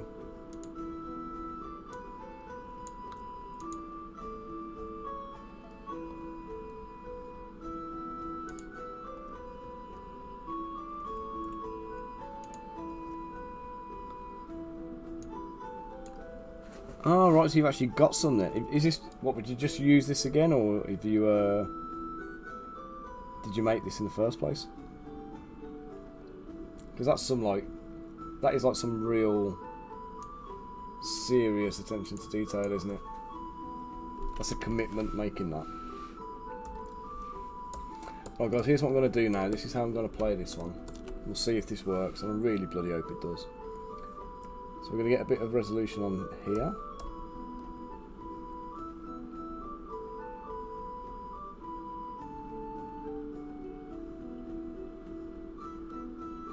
Oh, good that he's on the mend though. Right, so I've got a 4 million poly thing now. I need to bring this back to here, and what I want to do is I want to bring it in just enough that it's covering the last bit of detail. And I'm going to set this one as the primary mesh. This one I'm just going to duplicate for a minute, and this is going to be my subtraction mesh for the Boolean operation. So we start with this one, we're going to merge down to that. Now everything has to be Dynamesh before we start, which I've done. We're going to merge down, and what I should see when I put colours on is I've got the pink mesh, which is the one we're keeping, and I've got the white mesh, which is the one we're subtracting. I'm going to turn polish off, I'm going to rerun my Dynamesh, and that's going to subtract the white one from the pink one. And now I should have the inverse here. That looks weird, doesn't it? Got the inverse of the inverse of the mesh. Okay, so I'm going to slice the bottom. I'm going to group and remove the bottom bit, just because it's a mess. I should have made it slightly bigger.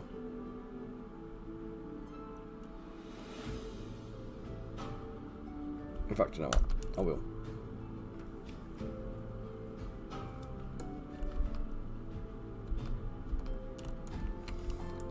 So this piece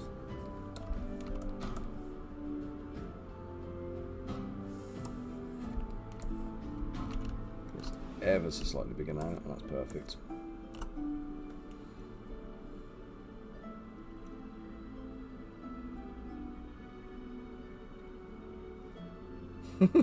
That vest took you the entire collection of Home Improvement, all the Rambo films apart from the last one, Die Hard, and something else. God's sake, mate.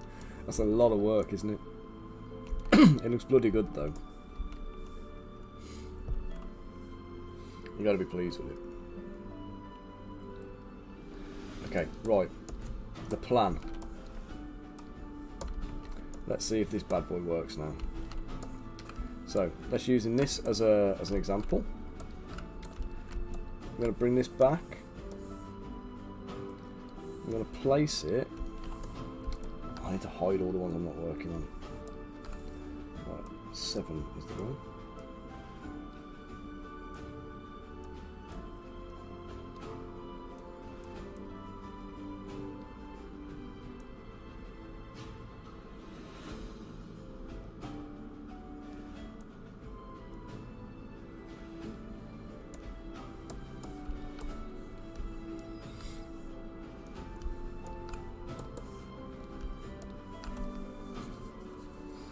I didn't want to do it on one that's too small. I want it on one that's reasonable size. Probably, but you know me.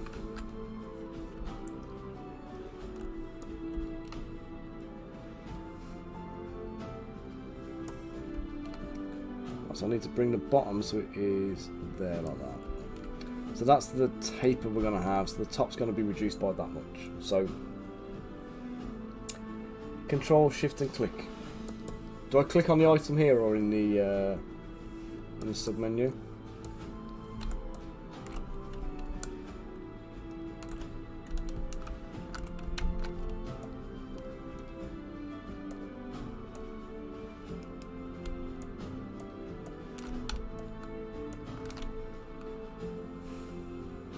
Oh, on the eyeball.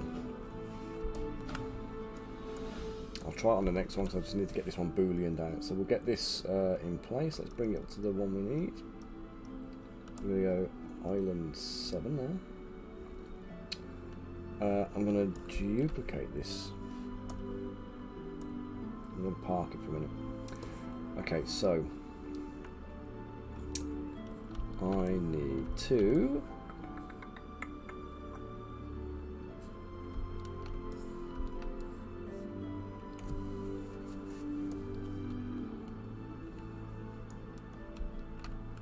don't think I'm going to be able to do a clever one with this.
Okay, so once I've done this one, I'm going to need to...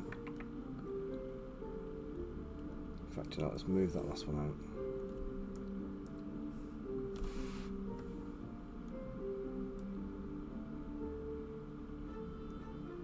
So we're going to hide that, we're going to boolean it, we're going to take this piece. Now this needs to be grouped and dynamesh. We're going to go to 300.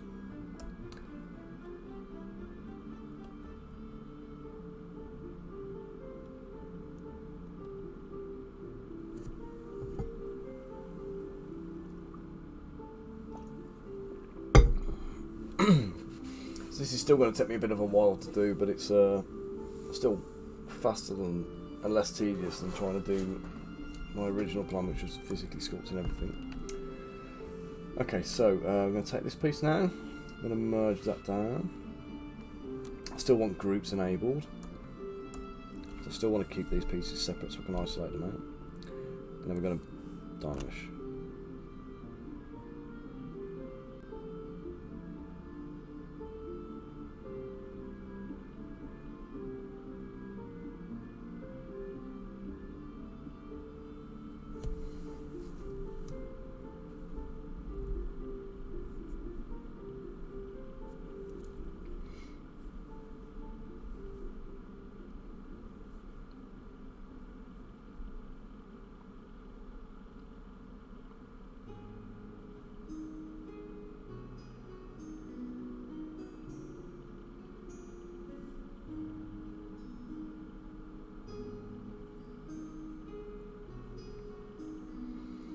Right, I've ballsed up here because it's 23 million polys, so 300 is clearly too big.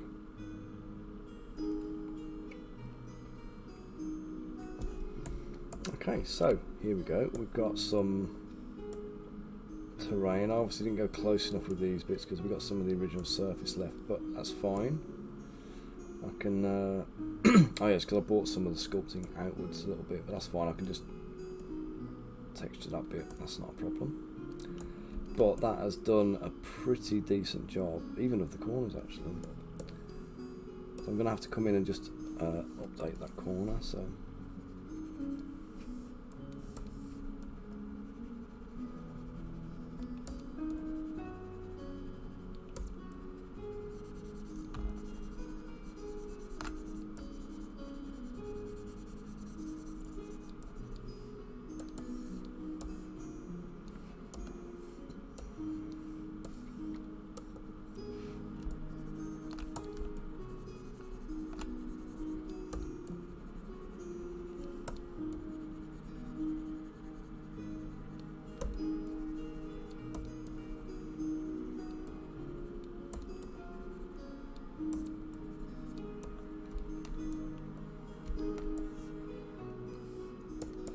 Okay, so that's the lowest level bits done. So I need to take that one off for now.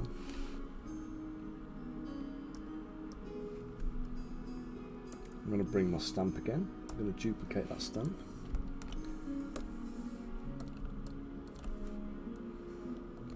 I'm going to rotate it around. I'm going to place it on this side.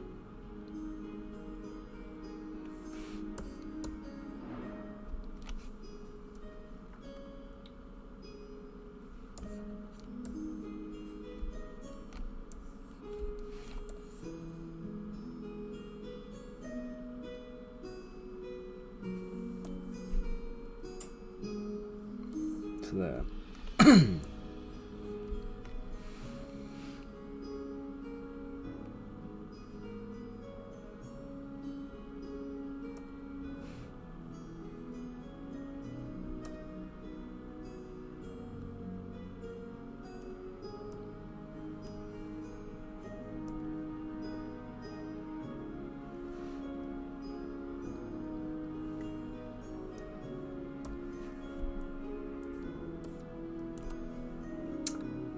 Merge that in. So now we've got the stone texture there as well. Let's auto group again. Just going to come into that corner and just clean that up. Nice bit of corner in there. That's fine.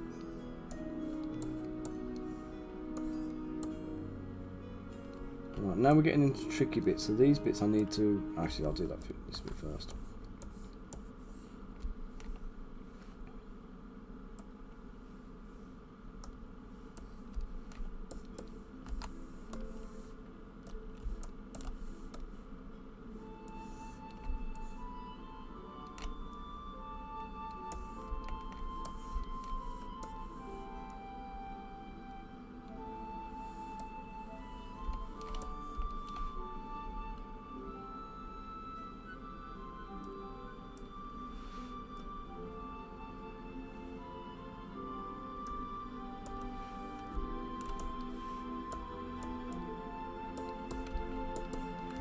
Turds.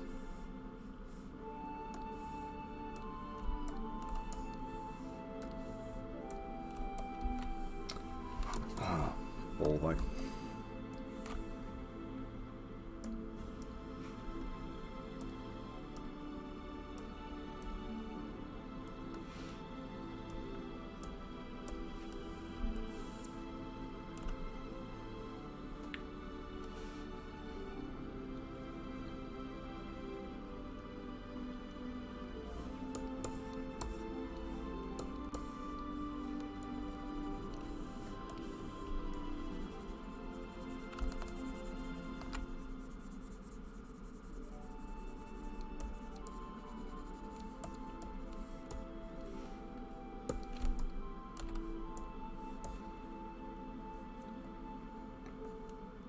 So hopefully you can see what's kind of going on.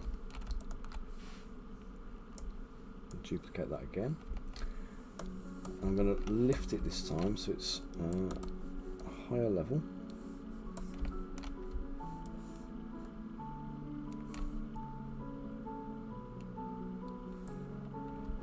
So we're going to start it at that elevation. We're going to come in until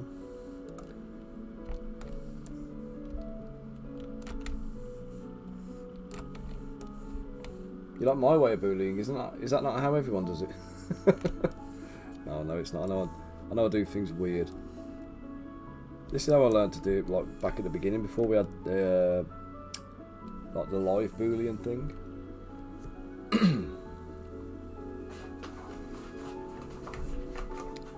So it's just the way I've learned to do it. To be honest, that just works for me. So. I don't know if it's the best or the fastest way, but it does the job for me. Right, so I've got to take this piece now. I'm just going to remove this so I don't affect the bottom piece, so split that off. And is it that? No, it's not that piece, it's not that piece. That piece I want to be booleaning it.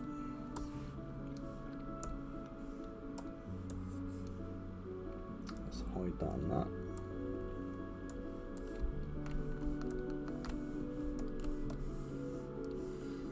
So that needs to come right into there.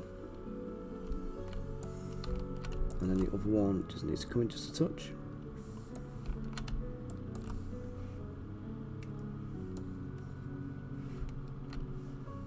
And I also need to, let's take one of these.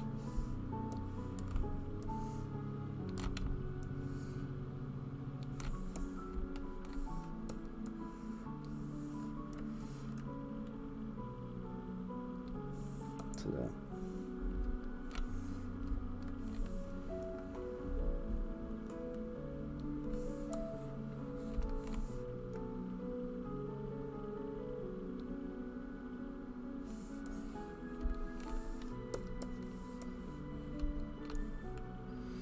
And then obviously the last thing I'm going to have to do is I'm just going to have to get into there and do a little pain in the arse boolean, which I think I'll have to do is 2 pieces. I think there's an easy way of doing that.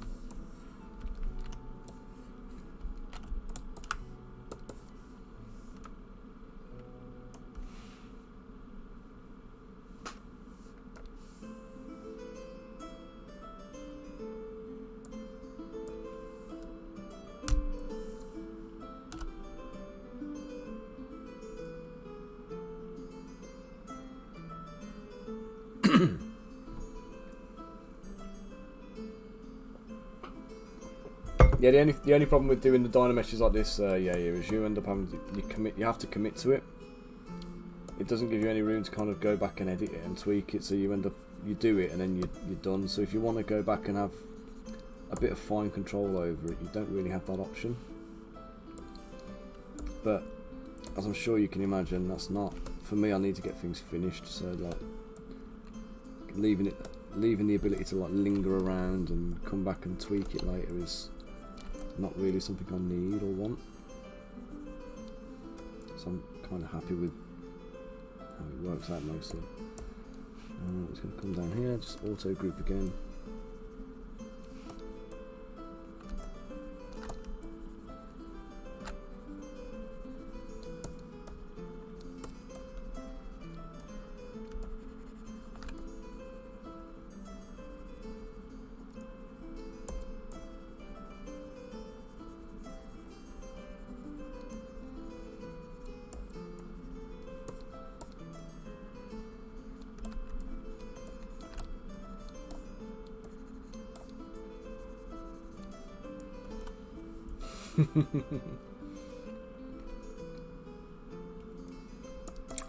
Well, like I say, it makes you commit, and sometimes that's what you need, isn't it? You need that push to kind of say, right, once I'm done, I'm done.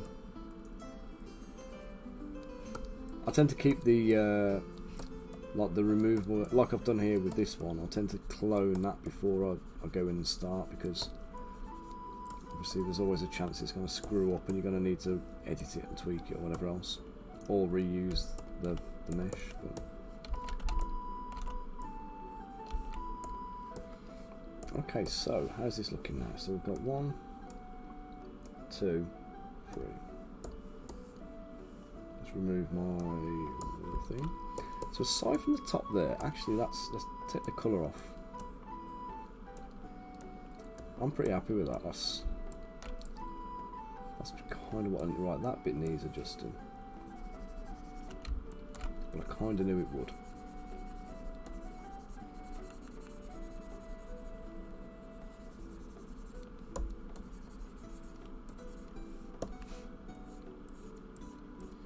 There shouldn't be too much manual intervention on these, so it should be mostly just smoothing out the corners. But there's going to be those points like this where the lower level kind of butts up to a higher level. So just in case you're wondering as well, what I did to make the grid in the first place, I made a 20mm height square, then I made another one that was 40mm high, and then I did another one that is 60mm high. So the top piece here is 60mm to the top. So what I did was I created one of each, and then I made a massive grid using the array mesh feature. So I used the array mesh to kind of create the grid the full size I needed it to be, which I think I might have saved in this file somewhere, but in fact no, it's a separate project file actually. But the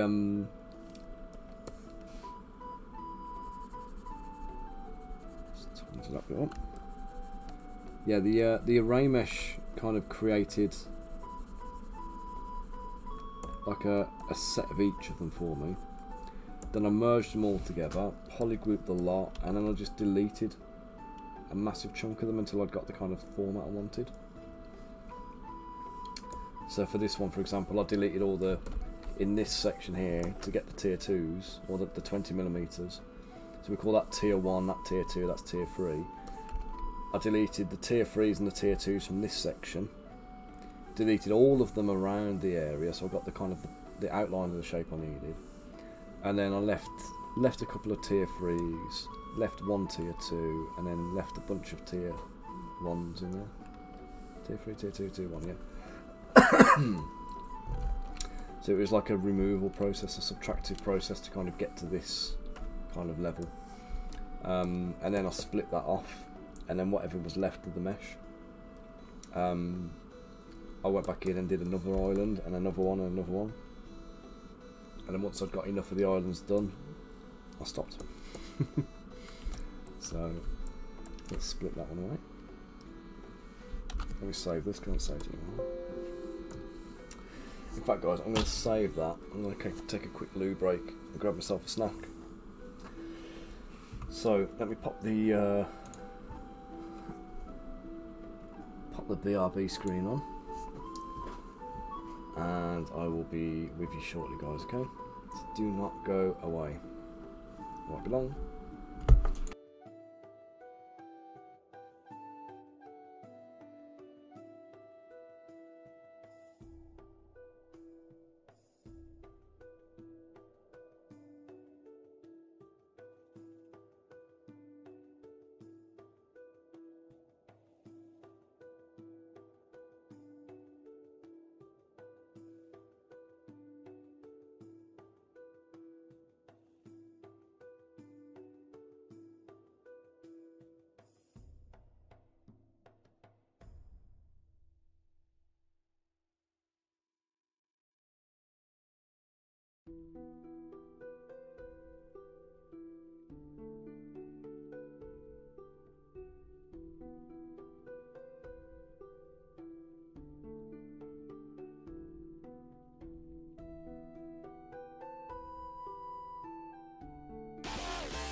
Well, guys, I'm back now.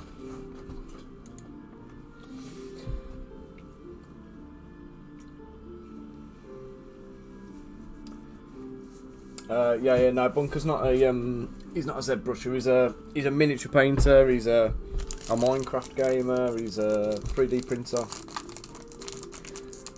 But yeah, he doesn't do Zbrush, not yet anyway.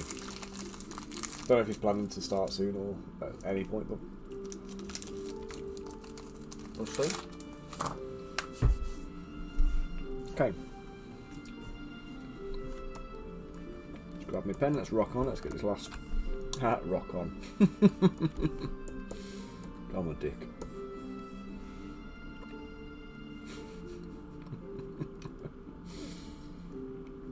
Balls.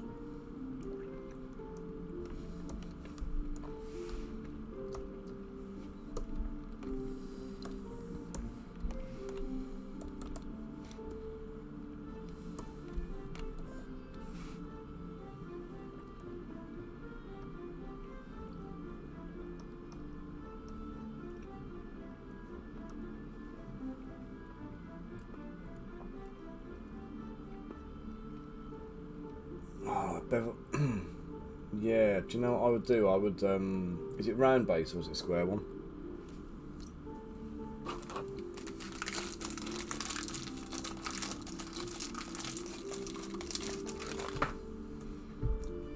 Let me show you. I'll show you what I'd do. It's not precise, but it'll do it.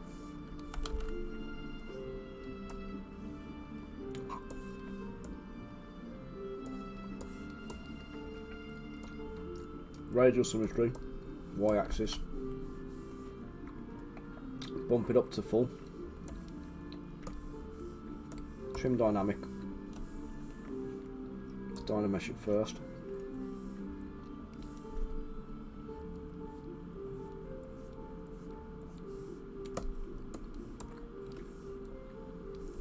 and then H polish, bevel. There you go. Now if you're doing something that's got texture on the top, what I would do is I would take this here, yeah, that's it, and I would take this surface here, I'd take this shape, I'd create a block above it, boolean out this shape, and then put a cylinder, like basically extrude the cylinder straight up. So the vertical space here becomes a cavity where you can have like three-dimensional surface texture. So say you've got like rocks and branches and things like that on this bit. What you do is you oh God. So take this little piece here. We're going to extrude that straight up. Okay, and then let's just smooth that out as well, just to make sure it's not leaving the edges of your thing looking rough. So you're boolean that out of a block, place that base inside this boolean socket, and then when you boolean the socket thing, the subtraction mesh, out from your base, it'll cut this shape into it.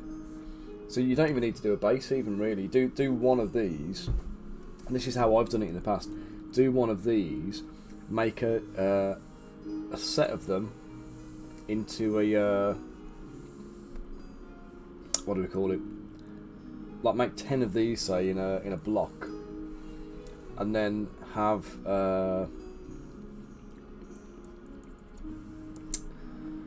what do we even call it now? Like a texture plate inside, and you want your texture to sit just above this level. The bottom of your textures need to sit just above the level of the top of the bevel, and then when you subtract it out, basically what will happen is you'll end up with 10 textured bases with a beveled edge. Ta-da!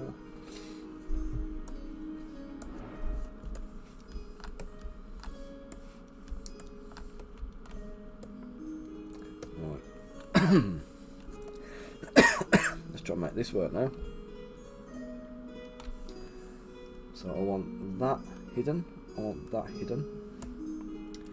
And I need that last piece hidden. It's that one. So that is, yeah, that's perfect. Let's take that away from there. Have I got a copy of this stamp? Yes, I have. So let's go here.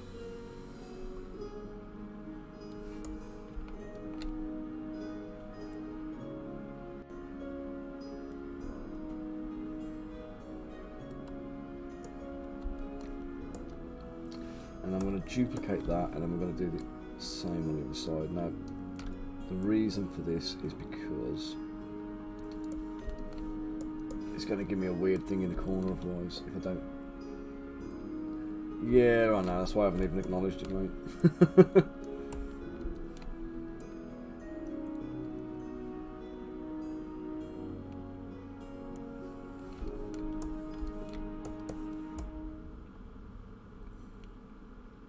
Right, now this is going to give me a little weird shitty bit in the corner, which I'm going to have to deal with, so I'm just going to have to figure that one out when I get there. Or... I know what I can do. Let's be sneaky. Let's put these two together.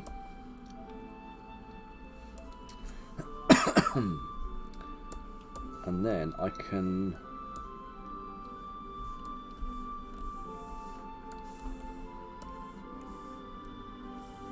clean up this bit.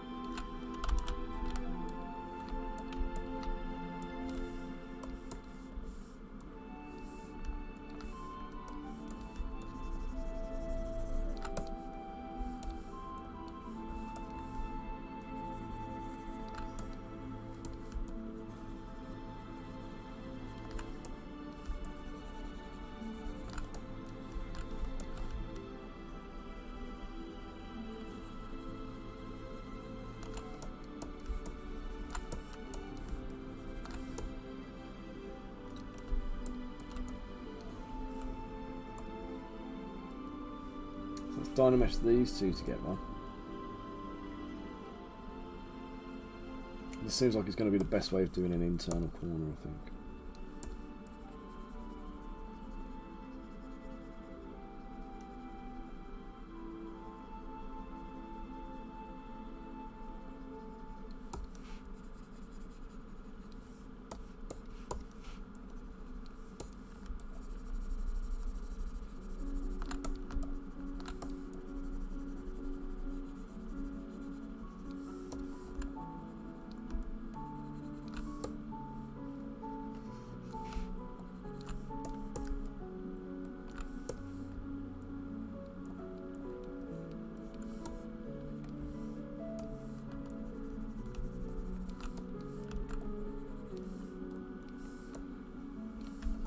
Do you know what? It's been a while since I've had bots on the stream, actually.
Oh, why did I do that all those at the top?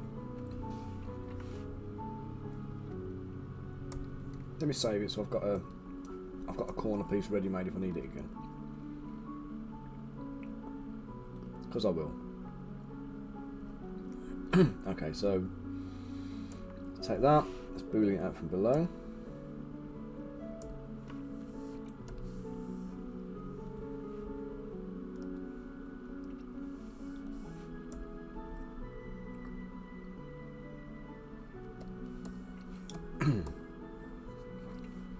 Right, there we go. Now I can... Oh, actually, that's not one. Merge down. Merge down. Merge down.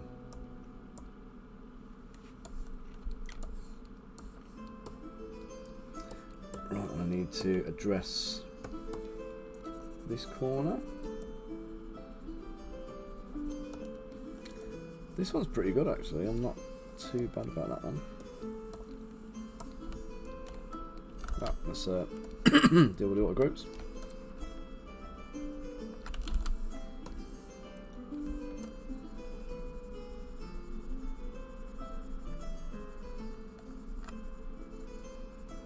Why does my music keep cutting out on my computer?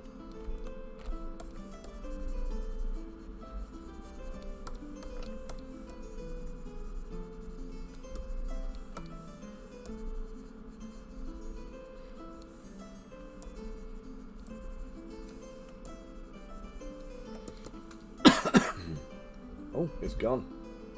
Did Bunker delete it?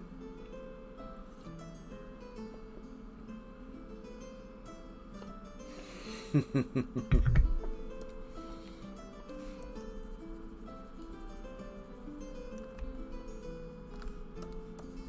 man.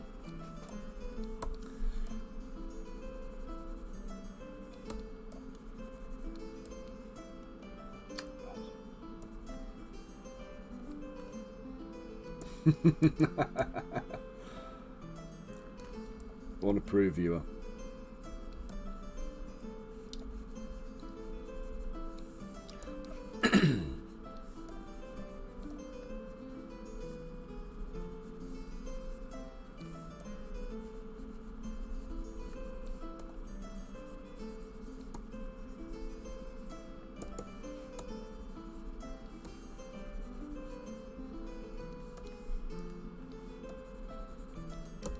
What do you think, guys? Does this look passable as a as a little bit of 3D terrain for?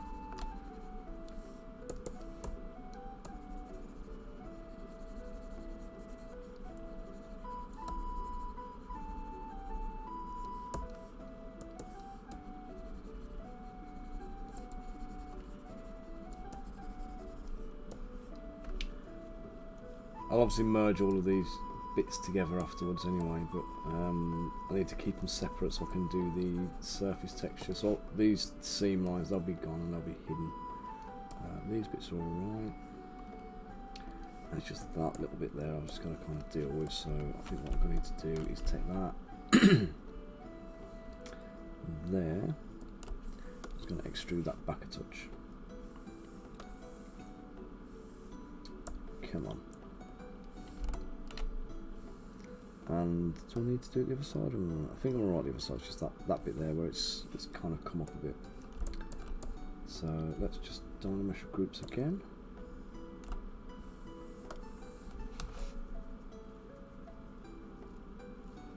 Oh, do you know what? Yeah, we can definitely put some crystals in there, that would be quite a smart idea, wouldn't it?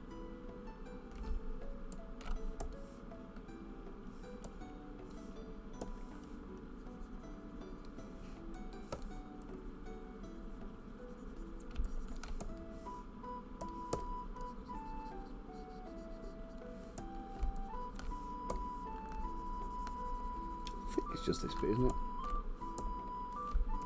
Oh no.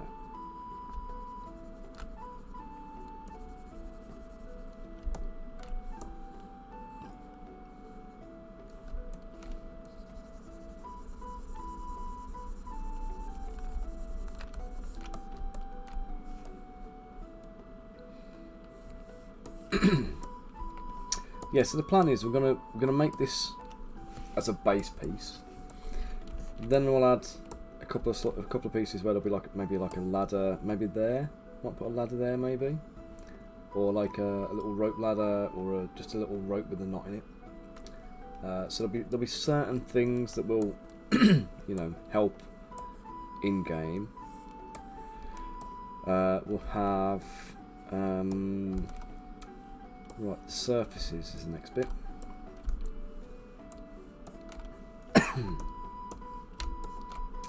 So what I'm going to do here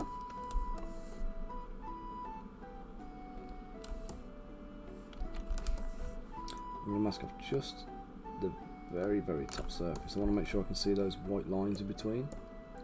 I'm going to go to orb cracks again because it's my favourite. I'm going to go colour spray. For some reason spray doesn't seem to work as well, but I don't actually want colour, so I'm going to turn RGB off. I'm going to boost the intensity up. I want to make sure dynamic tessellation, Sculptris Pro is not activated. And I'm just going to go across the surfaces, giving them this like pitted. So I'm going to go over them once, like this, and then I'm going to go over them again, inversely. And I need to keep the thing quite small to make sure the texture's consistent. So as easy as it would be to just make this bigger, and just use a bigger brush, I need this kind of grain size, so I've got to keep it smaller. And I know I could do this with a noisemaker and it'd be, you know, but you know me, I don't do processes, I do sculpting.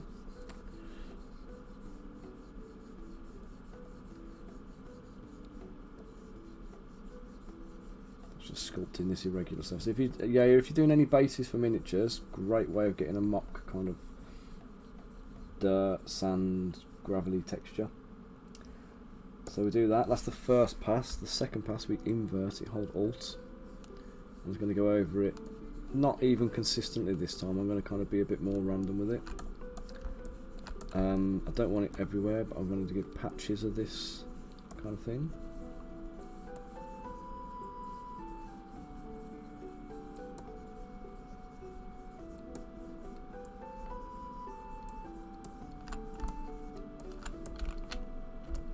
Okay, so there we go, that is a finished textured piece versus the untextured piece. Okay. Oh yeah, that kind of basis.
Right, so there we go. There we've got the texture on.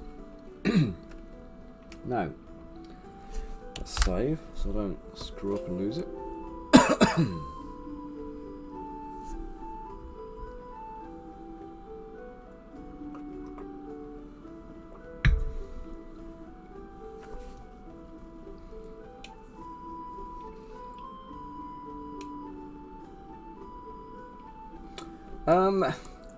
Well, basically the idea is we want you to be able to kind of do what you want with it, but for the most part, even if you just decide you want to stick a bit of like sand on it and flock it or whatever, it's going to be easier for us to just give you something that's pre-textured. You can still put sand on it, you can still add your flock and other stuff like that, but if I give you something that's pre-textured, it's just a bit of process that's taken out of it for you. And I'm going to add a few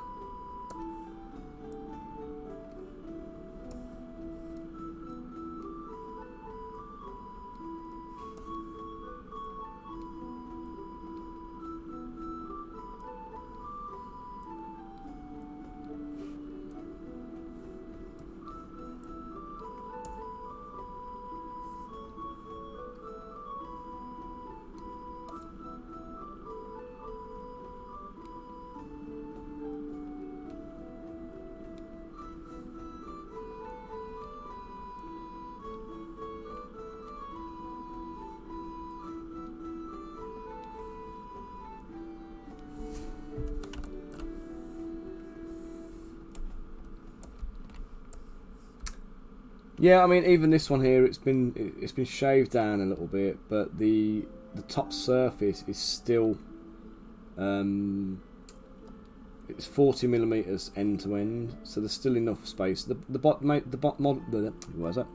model bases will probably overhang a touch, but I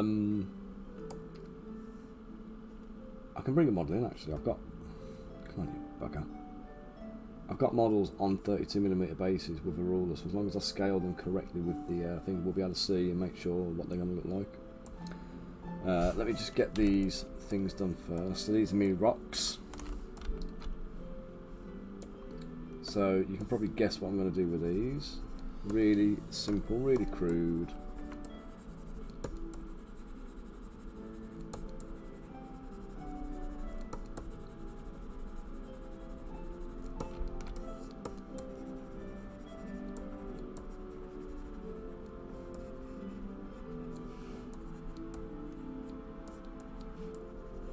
Doesn't have to be anything flash. I just want to change the shapes of them, make them not round, flatten them off a touch.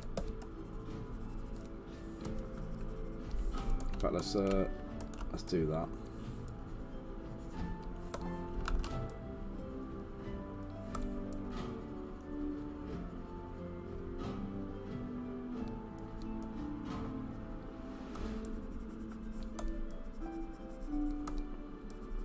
That was a bad idea, it didn't work.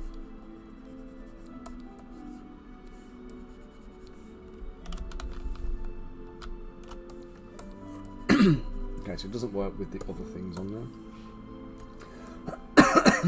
Oh, you bitch. Oh, you complete shit goblin. Did I just save it though? I feel like I saved it a minute ago.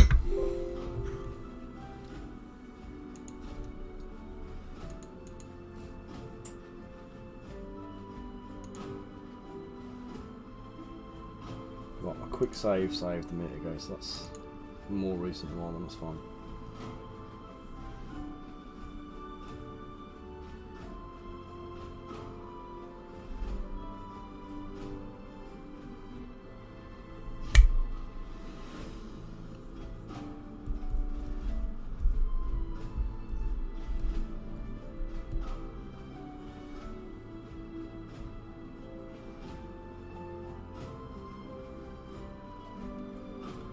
Yeah, there's been a lot of times there where I've gone in there praying for a quick save and it's just not been there because I've kind of gone, as the quick save comes up, I'm like, screw you, I don't want you, go away.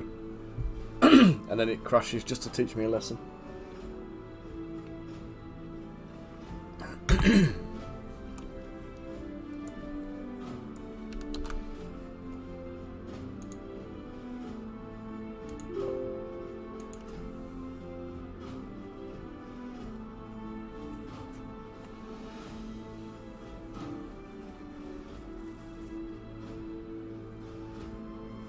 Oh, God.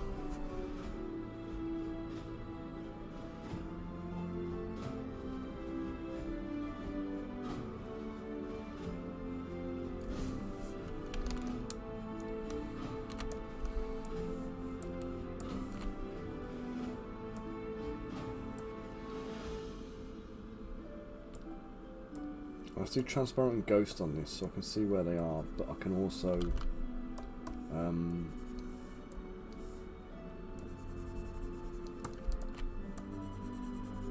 I can work on one at a time. I want to keep them flat and low profile because I don't want to be too I don't want it to influence the model too much.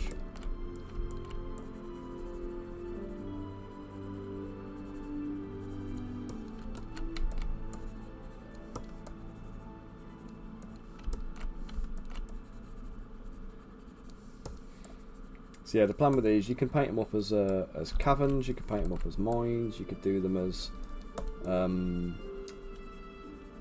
like you could paint them brown and then put green grass all over the top, which is what I will probably do with them.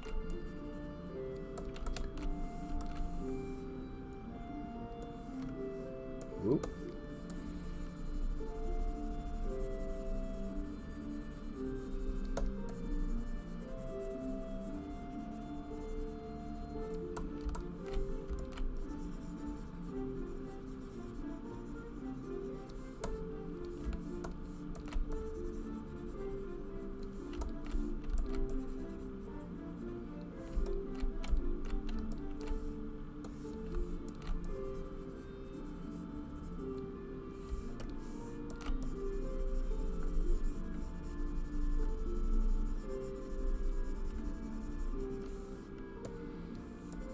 But the thing with Crystal Collapse, we want to give you guys, you know, the opportunity to like do some hobby bits.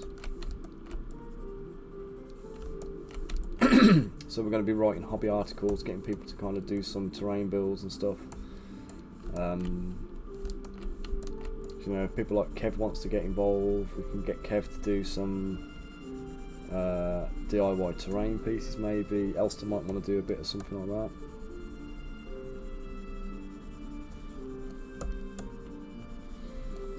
We're going to be doing some ruins as well that we can use like this.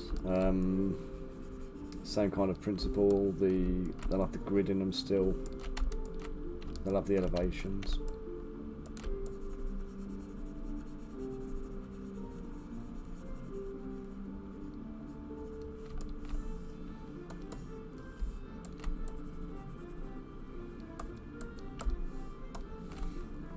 Right, there you go. They don't need to be anything flashy. That's perfect for what they are. Just going to merge them down into the thing again. There we go. Island number 7 is complete. So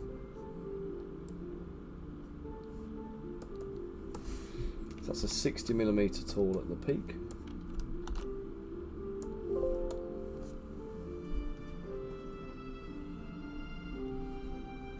$20mm tall at the lowest point.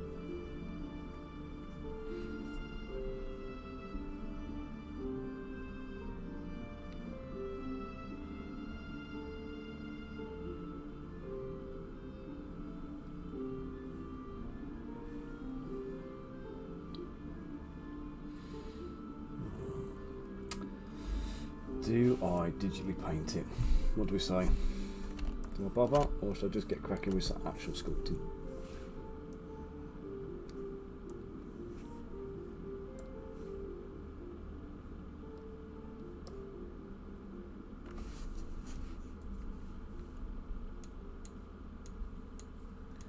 Get a little render of this sent over to Max.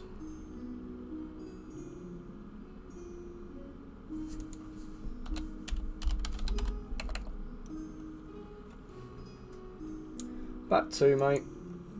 Back 2 o'clock. I've got a few things to do offline. It's not a hard and fast deadline, but there's a few things I need to do. I need to ring up about my daughter's birthday party and try and find a hall we can book. I need to call Dyson Games and find out about a price on some bases. Not bases, sorry, D20 dice.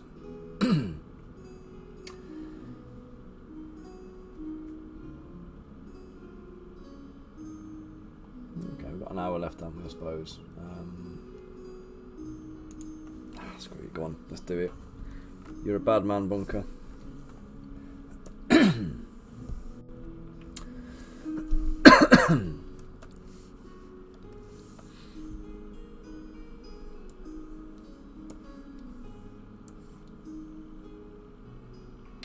So I'm going to fill the whole object with mRGB,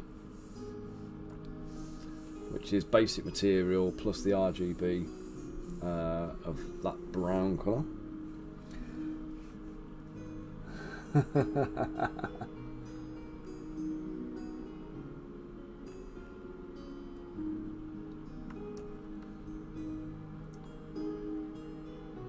Then I want to go masking. Mask by cavity, I think it is, isn't it? Yeah, right. So we've got some cavity in there. So let's invert that. I'm going to darken this down, and we're going to go fill. Okay. So I need to get rid of some of these.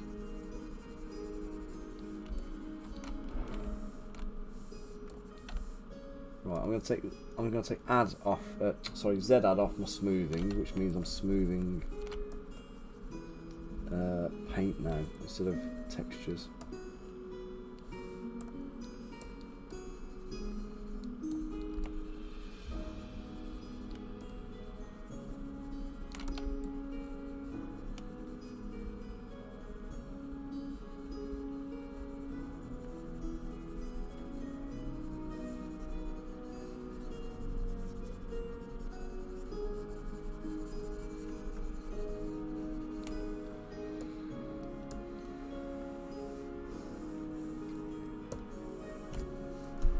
And turn the RGB intensity down on the paint. I want to make sure it's much darker at the base.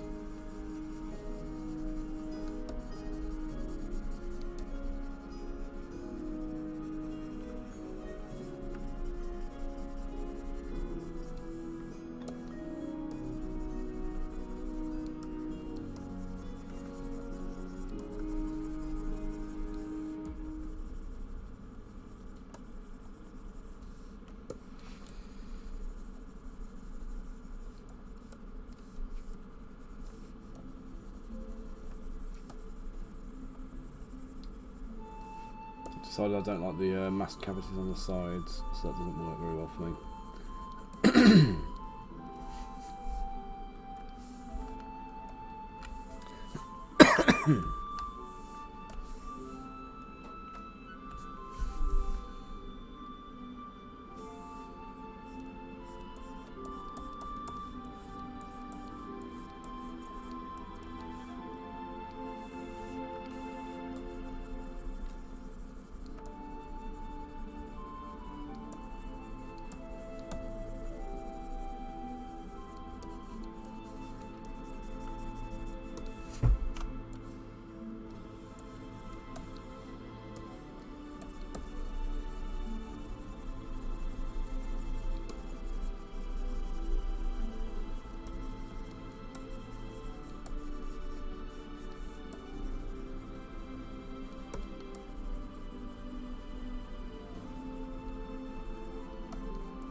Where is painting the models this fast?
Yeah, so we want some of these with like different flavours. So we might have like little bits of, you know, we might have like rivers and stuff like that on them. We might have some, we're going to do some lava tiles at some point, I think.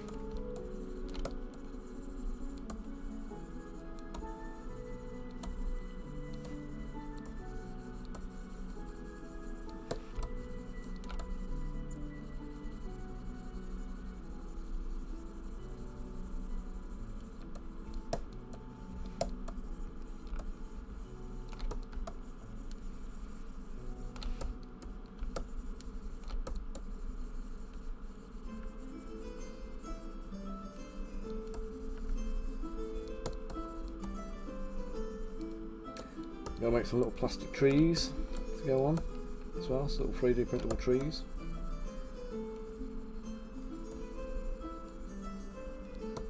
Again, nice little JRPG type aesthetic we're going to be going for.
So I'm going to bring the brush size down now. I'm going to go around the edges. So put some where I was going from the bottom down, at the bottom up on the previous one. I'm going from the top down now with the lighter colour.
So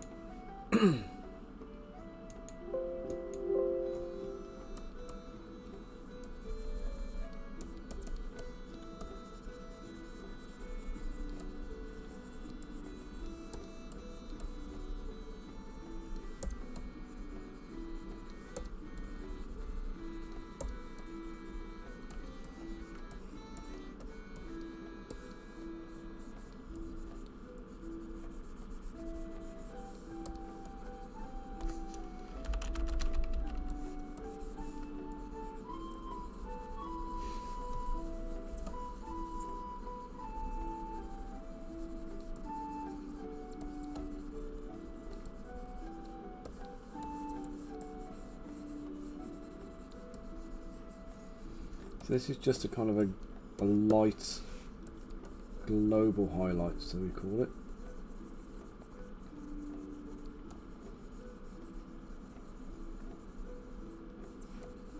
To get some gradient going on. And I'm going to come back in a minute with a really kind of hard edge, much lighter colour, to do some edge highlights.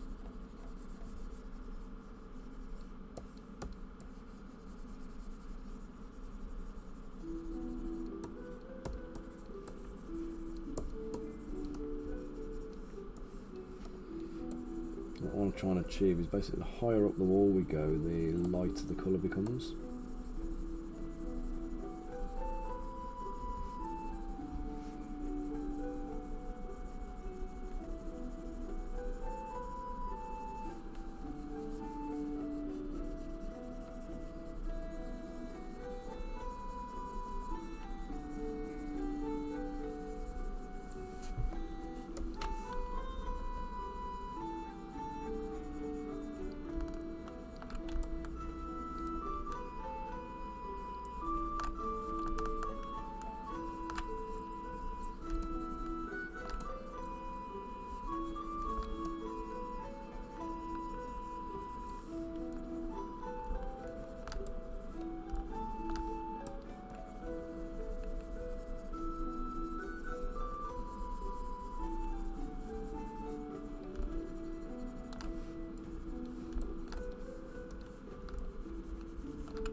Again with this guide, realism's not what we're aiming for. This is massively stylised if you haven't already figured that one out.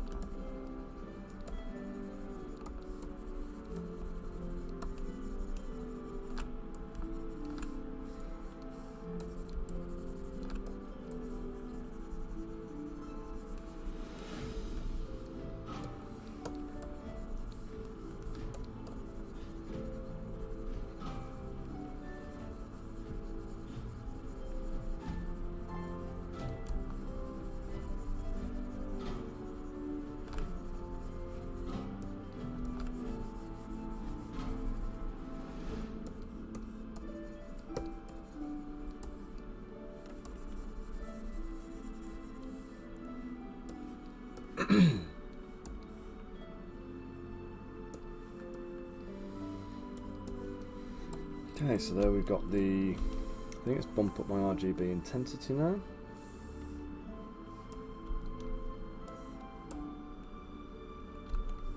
Let's come back down to 44.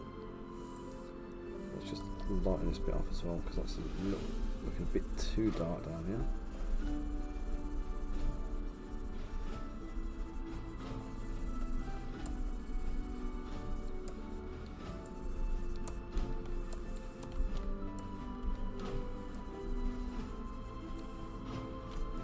Okay, right, so start at the left, RGB up, we're going to move this into more of a yellowish hue. I'm going to put the mid-tone on the other brush. I'm going to turn my focal shift down so I get a sharper line. Don't want it all the way down, but I definitely want a sharper line.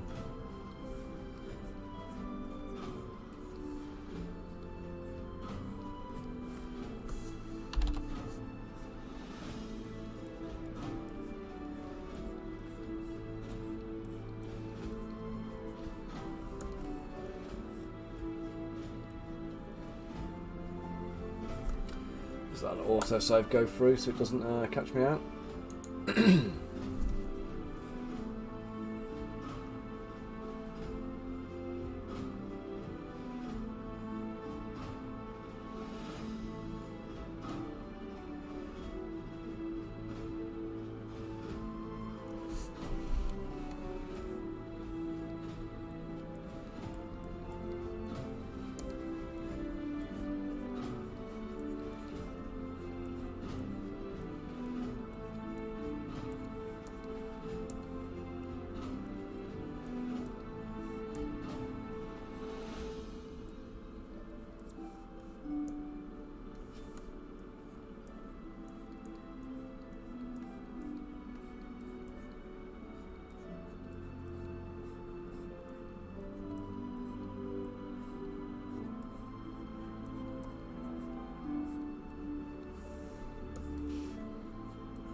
This is going to take a while.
Smoothing out this bit where the paint's a bit jaggedy.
Okay, so we'll soften that in now.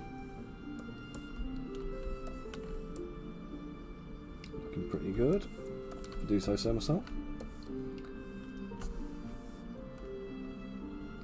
So let's get more of that done. So I know that works. Let's do it. And I know I don't need to be too fussy about placement because I'm going to soften it in.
Guys, I've got the wife calling. Let me just put you on mute a second.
Right, back.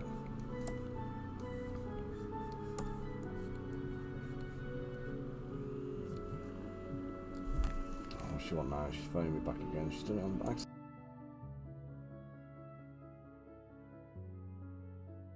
Yep, she's phoned by accident. She's on.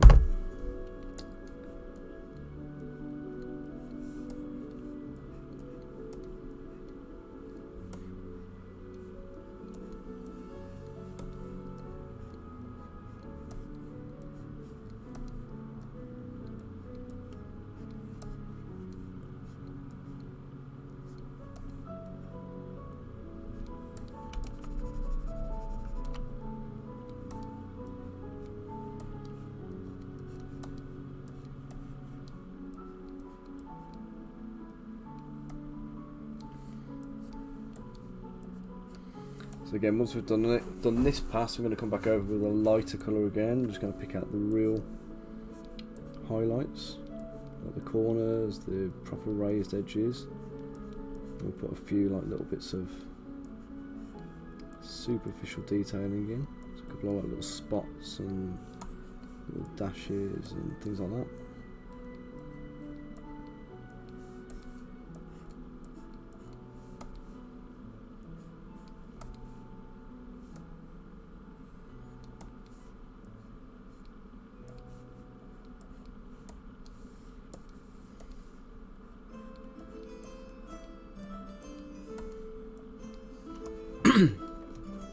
Obviously, I imagine most people who would come to paint this would probably use a dry brush and a wash. That's fine.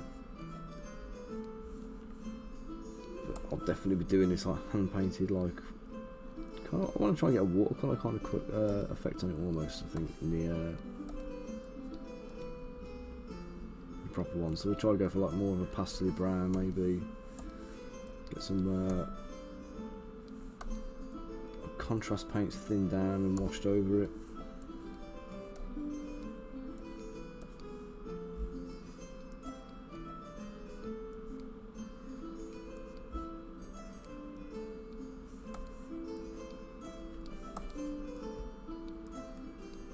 What do you reckon, guys? How would you paint it?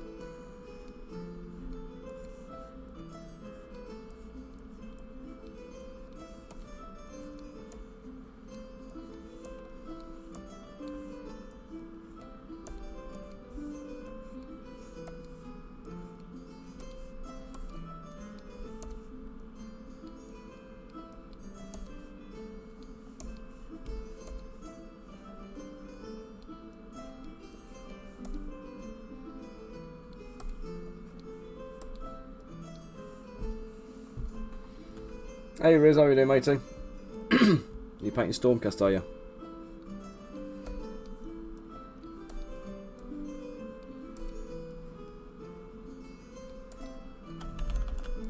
What are you up to, Riz?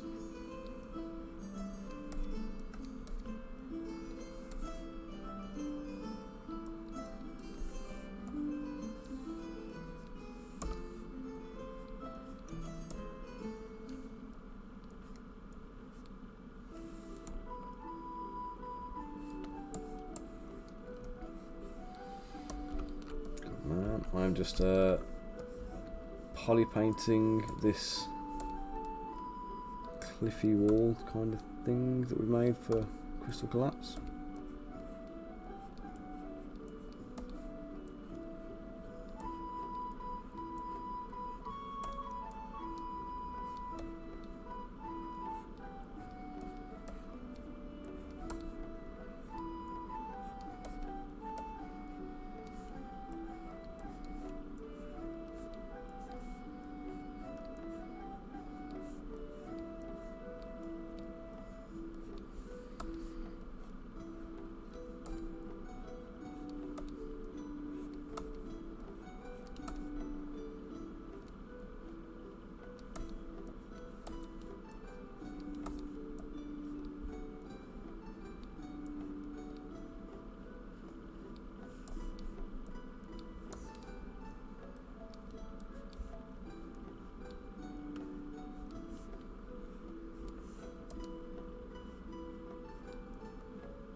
Yeah, this is printable terrain. This is, mate. This is. I'm poly painting it because I'm an idiot and bunker made me. I want to kind of make sure it looks the part, basically, and kind of show it as it's intended on a tabletop. Try and pull together a couple of like product renders and stuff like that. So, but yeah, this is stuff to be printed for Crystal Collapse. So it gives you elevations. Look, you've got different levels to work off. We've got the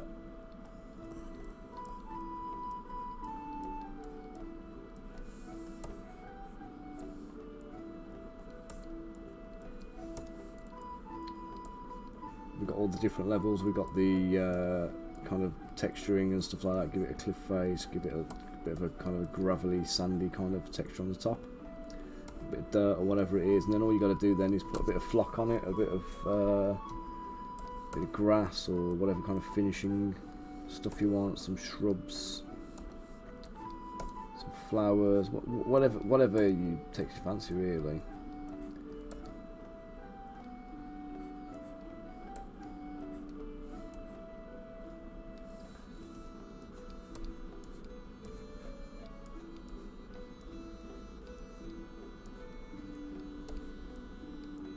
Trying to pick out the more raised edges.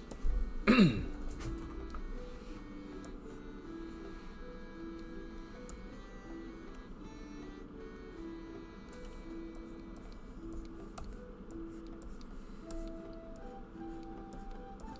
mean, this is rough as arses at the moment, but it'll be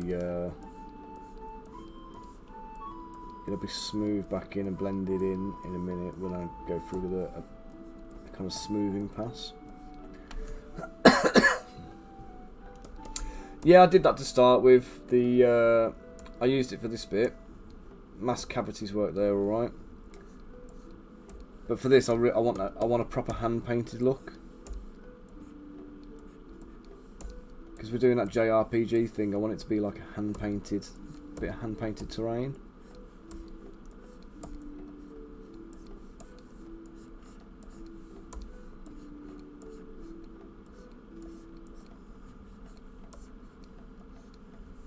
So yeah, just masking and stuff. Not going to cut it on this one, unfortunately.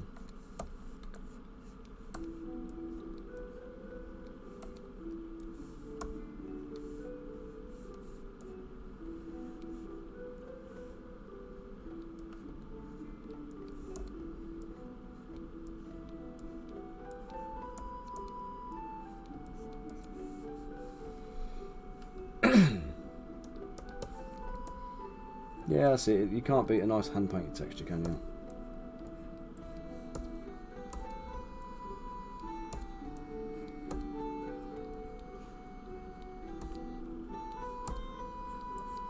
I mean, I see stuff online where it's been they've just like poly painted it and just like filled the colours and stuff, and it looks soulless. That stuff does. It serves a purpose, you know what I mean? It presents it and stuff, but it just doesn't have the same kind of like. Doesn't fill you with any kind of like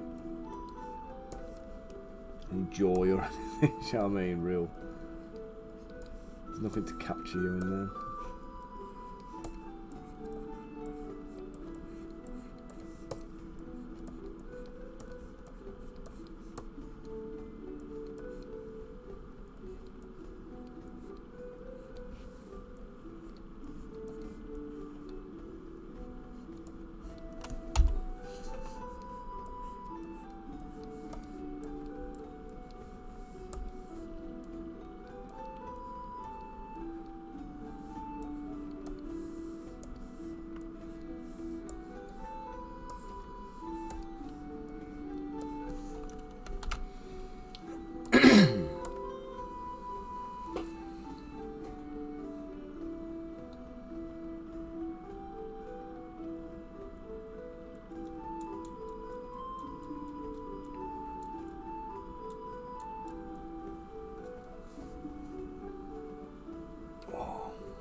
Well, guys, about another 20 minutes or so, and we'll call this done for the day. And then I'll be back Monday for a stream then.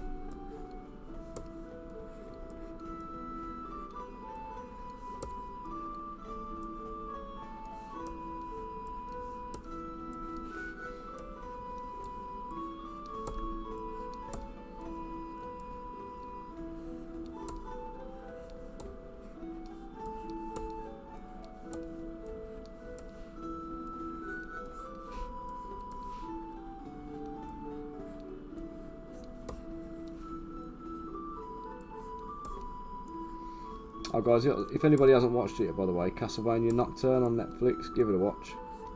Very good.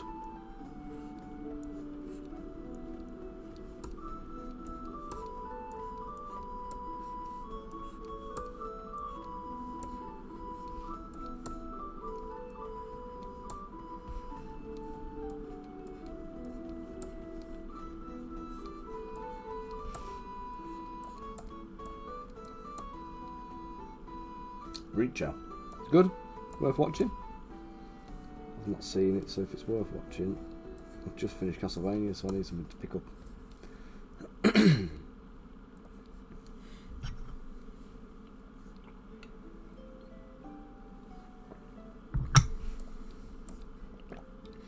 Right, I've just decided I'd rather drink cold coffee than cold tea.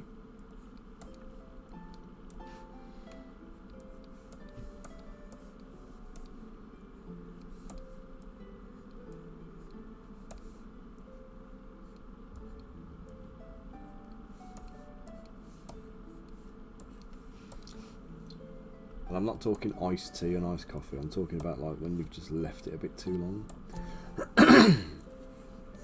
It's gone tepid and horrible.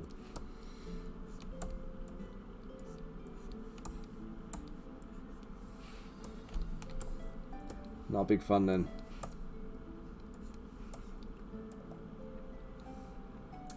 Iced coffee is, iced tea less so. You go to most coffee shops now, they're doing iced lattes and iced coffees and things like that, but if you go to you'll be hard pressed to find someone that will do you an iced tea. Although the what do you call it, bubble tea places are becoming a bit more popular now, and they obviously do a cold tea, so there's that, I suppose, but it's not quite the same, is it? Yeah, iced tea here is not really a thing, I don't think. I like it, but I've been making it myself.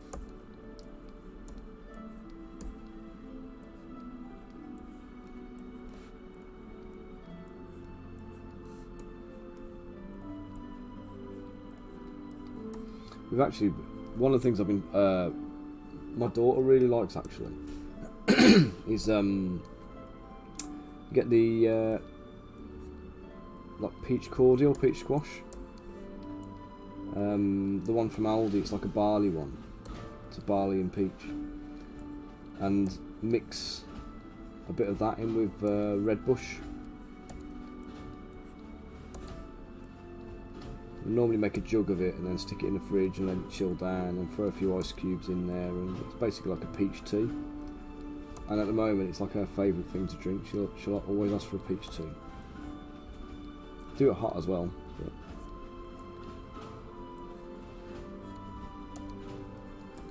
hot one, I've started doing like the red bush with honey and lemon. And that's pleasant as well. She likes that, but I think she prefers the peach tea.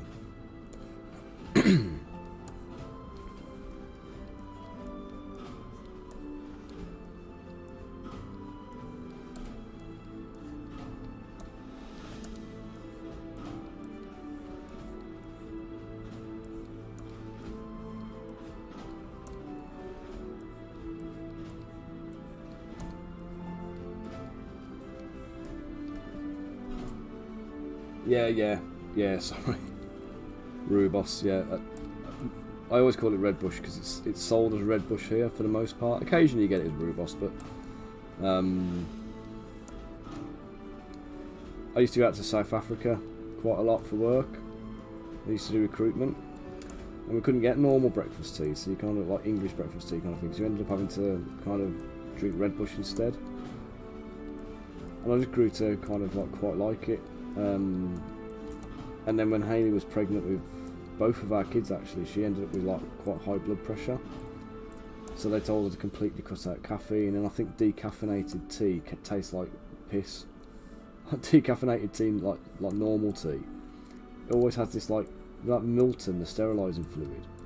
It's always got that horrible kind of like acrid taste to it. I just don't like. So rather than buying horrible bloody, you know, disinfectant tasting tea. We've got the red bush instead, and we've never gone back. So, like, you know, our oldest now is 8. So pretty much for 8 years we've been drinking red bush in our house as a kind of a regular. And sometimes we forget when people come round and do them a cup of red bush, and they're like, "What's this? What's this tea? It's fucking horrible." I think if you're not expecting it, it's, you know, it's an acquired taste, but it's nice.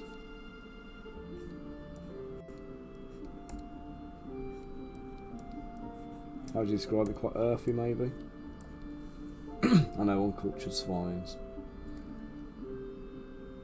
What do you say, Bunky? You'd choke on balls.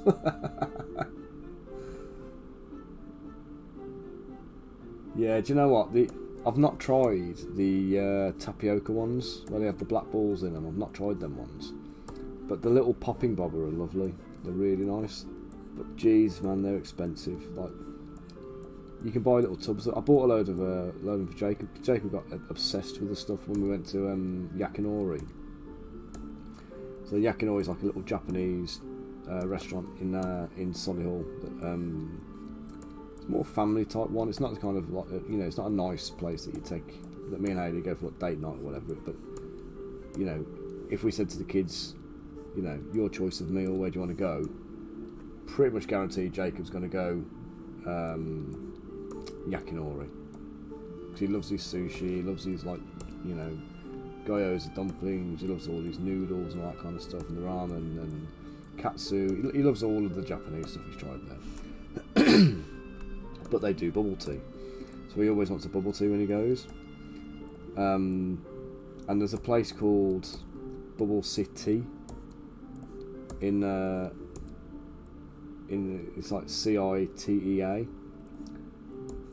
Yeah, trying to be clever. And it's one of these, like, little, I presume it's like a franchise, and it's run by, you know, young staff who, they've got no customer service about them, you know what I mean? They're just like, they just stand there and just roll out the drinks and just shove it in your hand, and that's it, you know, done. It's a bit of a heartless experience, which I'm not a fan of.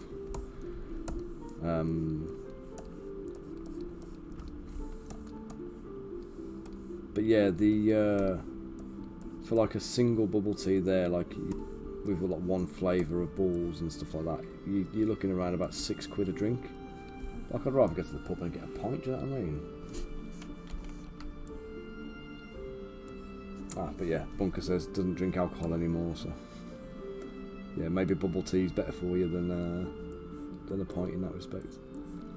But the same bloody price, I'd rather get the pint. No, the Japanese restaurant is proper. The bubble tea place is not a Japanese. It's not a Japanese one. It's just like a little soulless franchise.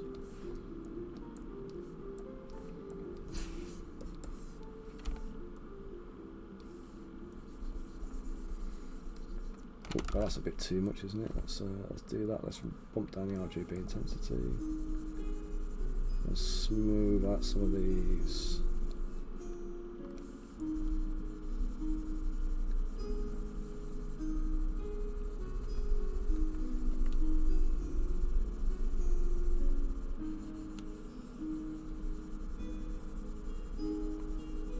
Yeah, I mean, I went online because Jacob was loving it so much. Just after his birthday last year, I think it was, I bought a big batch of the popping boba. Boba? I call it boba, because I prefer saying that. Popping boba. Hey, Skyhawk. Well, Dennis, how you doing, mate? Yeah, it is teabagging hot water, mate. Exactly. Well, it's like coffee, you know, coffee doesn't cost that much, but you're always paying for the service, aren't you? And the, you know, you've got to cover the overheads of the store that's selling it to you and all that kind of stuff, so it does end up being more expensive. And obviously if you can just make a coffee at home, then you're better off, aren't you? But I don't know how evident this is to you, what's happening here, but all these really sharp, crispy, kind of rough edges I've just painted in with a slapdash attitude. Just softening them all up a little bit so they give us this kind of like softer highlight to everything, which is what I want. So I'm using smoothing, but I'm doing RGB smoothing. There's no sculpting business going on here. This is all just painting now.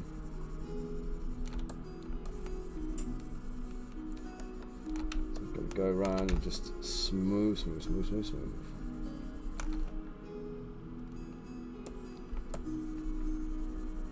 It's the same though, isn't it? I mean, it's like if you just walked into a restaurant, sat down and ordered nothing but a cup of water. You can't expect them to not charge you for it, because you've gone into there, you've had service from the staff, you've used a glass that they've then got to wash up. You know, they've the water is probably just tap water or whatever it is that comes out of the tap. So there's no real overhead there, because doubt they're on a meter. Well, they might be on a meter, so maybe there is a metered amount of water or whatever else. But you've sat down at a table that they provide, using space that they provide, and everything else. So it's all kind of like, you should be contributing towards the cost of the service and whatever else. I stopped looking, to be honest, mate. I haven't had a look for a little bit. I was chatting to my brother about it the other day, and he's recommended the Surface Pro 9, I think it was, as one of the kind of like, staple ones in the market at the moment. What do you reckon, guys? How's that looking? I'm quite pleased with that, actually. That's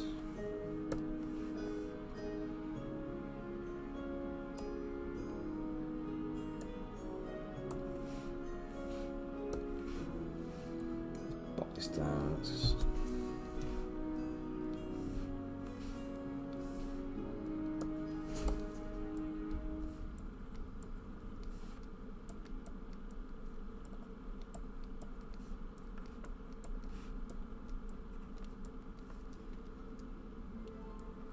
Yeah, I think my reservation is the iPad. I mean, I'm not an Apple fan. I don't do Apple products, so I'm not in a mad rush to kind of go out and get an iPad for any of this kind of stuff, really. But I think my biggest reservation is, like, I pay for a license where I've got 2 activations on it, so I want my activations to kind of both be used, and I don't really want to then go out and pay for an iPad activation, because you can be damn well certain that ain't going to come under the same.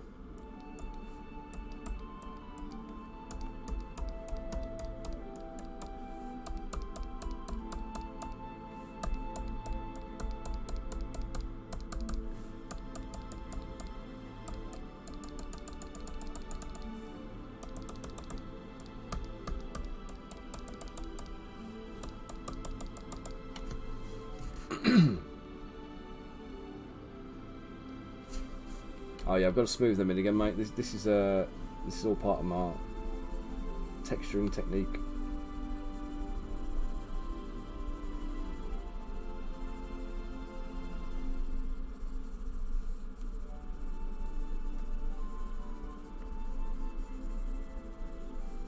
I'm going to do the same thing with various different colours. So we're going to use the dark tone, the light tone, and the mid tone to give it a bit of a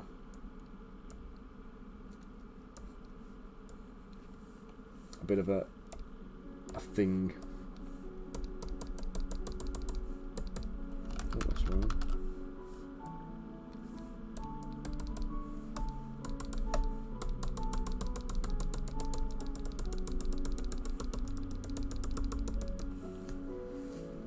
Get the intensity up. Oh no, that's the intensity.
Yeah, they used to do international shipping. So when I first started using them, mate, what they used to do was they had a hub in America, they had a hub in Europe, and they had a hub in Asia somewhere.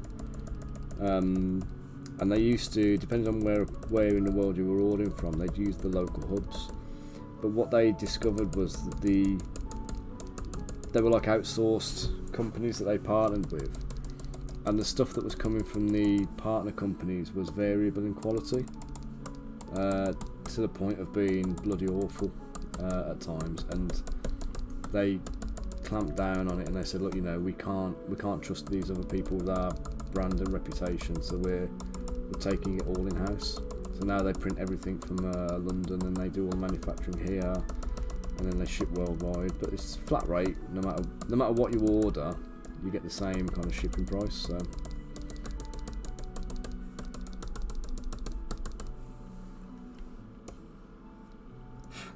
if they order from the USA, they'll still be shipped from the UK.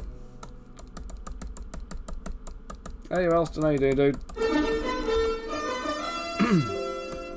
I was prepared for that. There was a bit of a delay between your command and it actually kicking in and doing what you said. So I was ready for it. How you doing anyway, mate?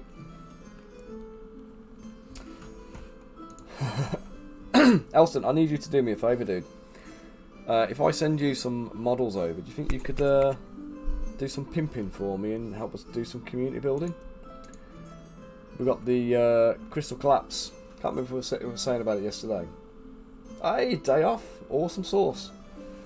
And you've tuned in 5 minutes before I knock it on the head today. Yes, basically what we've decided we're going to do. We're going to do Crystal Collapse without a Kickstarter. So we need to do community building on it, and we've got to start doing some showcasing and stuff. So this is what we're going to be rolling out for the most part. So the plan is we're going to put it up on a pre-order to get people to sign up and do the things. We want people to sign up on the mailing. No, we're not going to do a Kickstarter on it, Riz. We've kind of got everything we need, so we don't really need to go to a Kickstarter. So we're going to try and do it on a pre-order and build the community up front, because I think we'll get a bit more faith from people doing it that way. Because Kickstarter can be variable, can't it? And people can be a little bit kind of like, well, am I going to get it or not? And Max is having a few headaches with Nanolith at the moment, where for various different reasons things are going backwards and forwards, and there's delays on the projects which are out of their hands, and he doesn't want to kind of fall foul of that again. So we're going to go for we're going to launch it more like a war game than a board game, basically. So we've got the 8 miniatures we're going to be starting with. We're going to do a single player pack where we've got the Varland pack, and we've got the Bazalia pack. There'll be 2 different starter factions. Oh yeah, do you know what? Your order's ready to go. Apart from one base, I had it printed this morning. One of the bases failed for one of the Heroes of the Dale models. I forget which one it was. Drizzle, I think his little tree stump failed. But yeah, I'll run you a set off, and I'll hold the order back a day, and I'll get the set run for you. But the what we're going to be doing is the 2 starter factions. So you buy a starter faction, you'll get the profile cards for the characters that you get in the pack, and that'll be it. You've got the starter faction. In fact, was the dice? We were putting dice and cards in there. Let me just double check. So starter faction, yeah, 4 models, 4 profile cards, 2 label cards, and 4 bases. So you'll get a blister pack with 4 models, and we're looking at charging 30 quid for the sets, and that'll get you like 4 models with the profile cards to use in game. Then we've got a 2-player starter set, which we're looking at pricing at 70.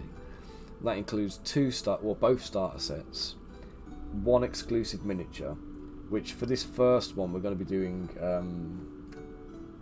a kind of a limited edition one. I was talking to Rosie saying, like, if he wants to do a cosplay and he wants to kind of do a costume up, we can do his we can create a character with Rosie so he can cosplay it and come to UK Games Expo with us and help us kind of like, drag some attention to the stall. as this bonus character. So there'll be an extra character included that's exclusive to the starter set, the 2-player starter set.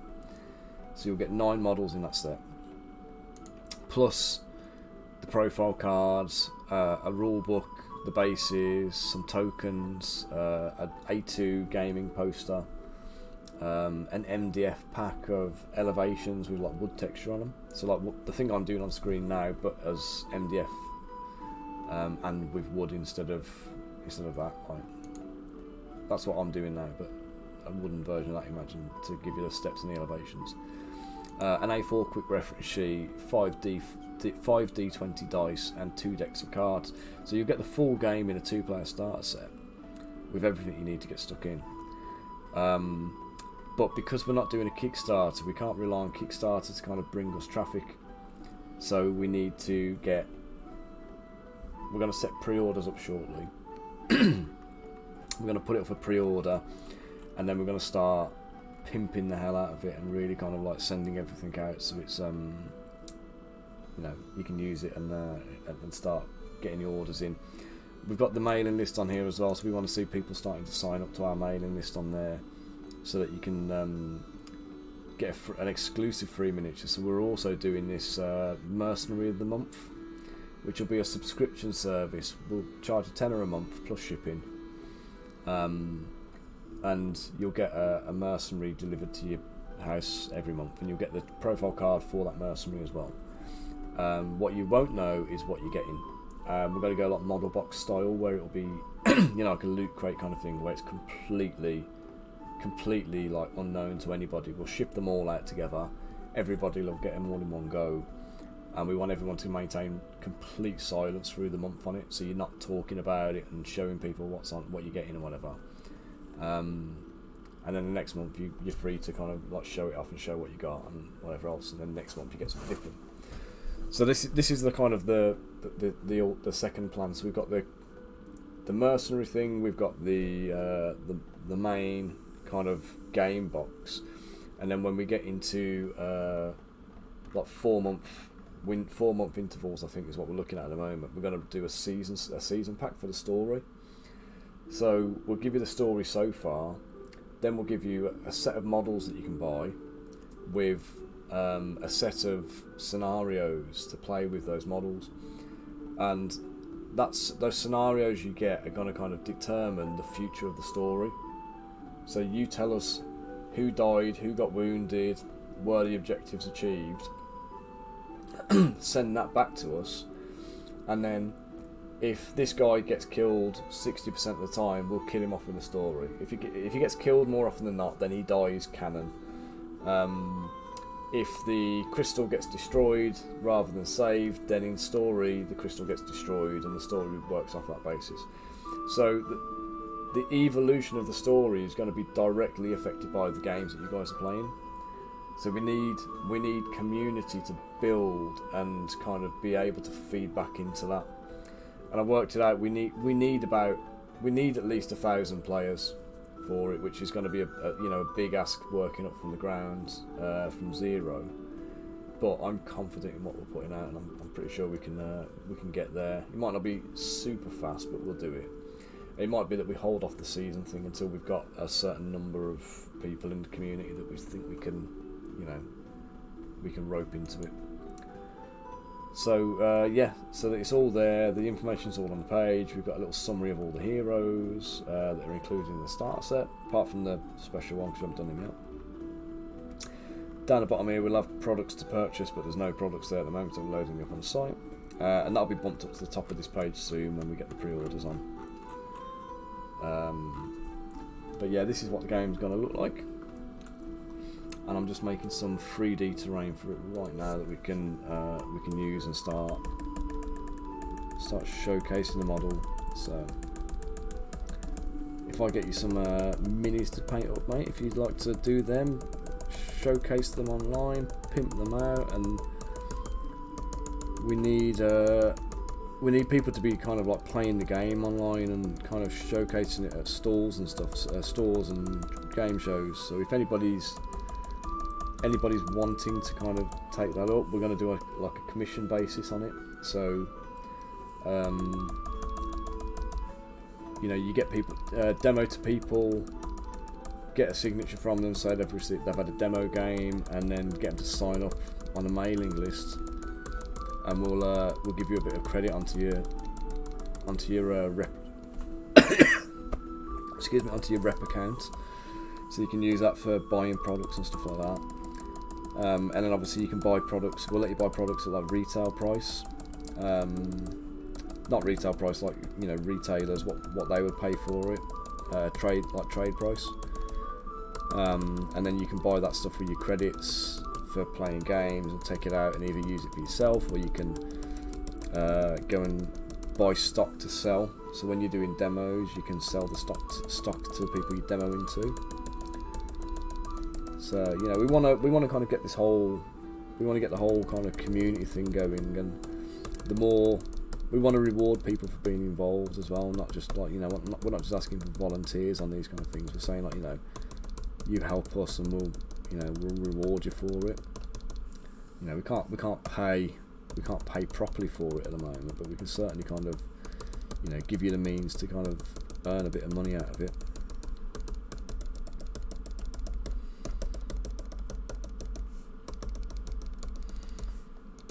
And it might be that if we find certain people are selling a lot of money, a lot of product, we might be able to give them a little bonus, a little you know, extra little wedge as a thank you. So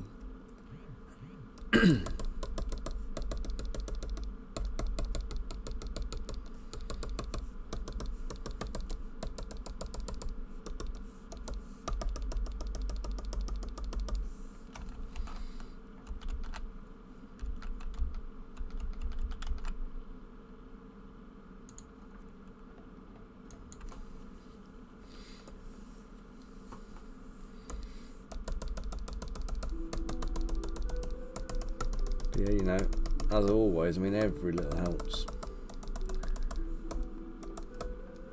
I'll have to see if we can get Max over from Germany and get some demo space up at ChillCon. I think that'll be the way to go.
Cheers, Bunker.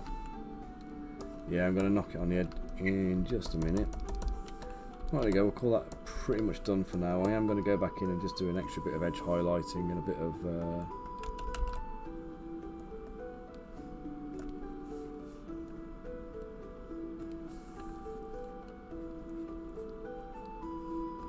a bit of this kind of business going on.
sure there's probably a way that I can, I don't know if you know it, Riz, is there a way that I can highlight the, or sorry, select just the lighter colours on here, for example?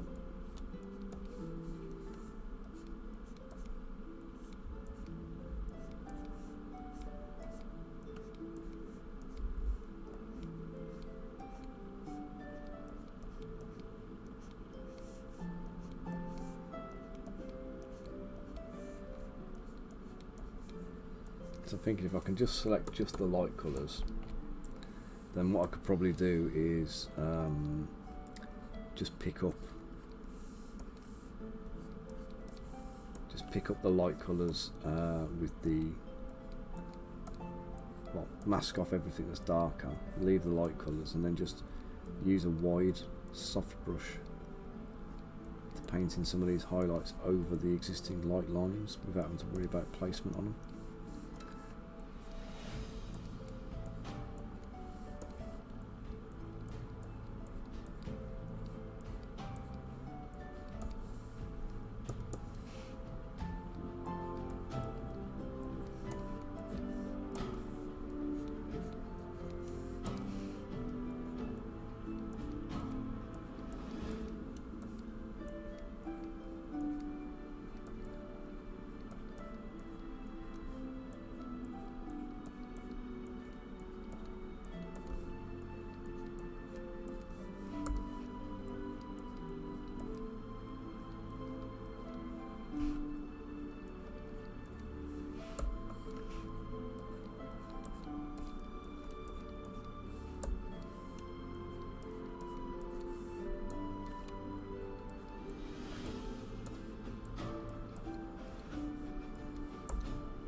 Cheers, man. I've painted a couple of them myself, and they paint really nicely. That's the 40mm scale, do you know what I mean? But it's I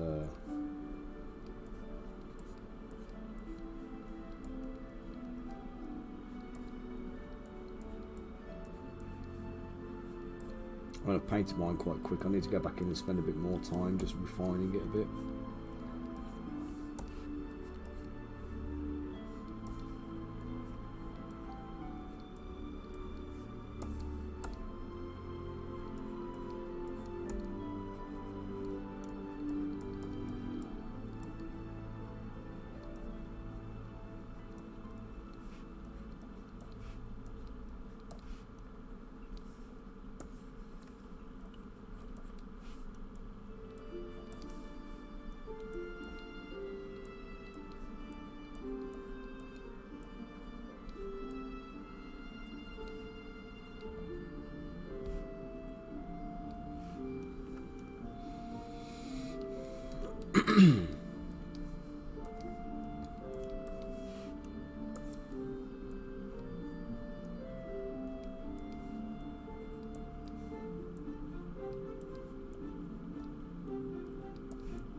No worries, Bunker. Cheers, mate. I'm literally gonna be turning it off in a second. I've finished tinkering now.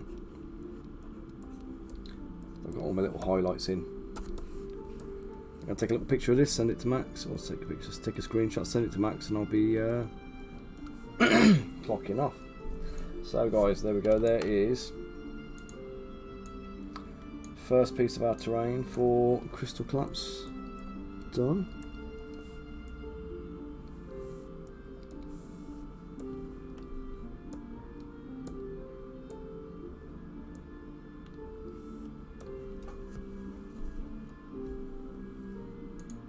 There we go. Let's snip that.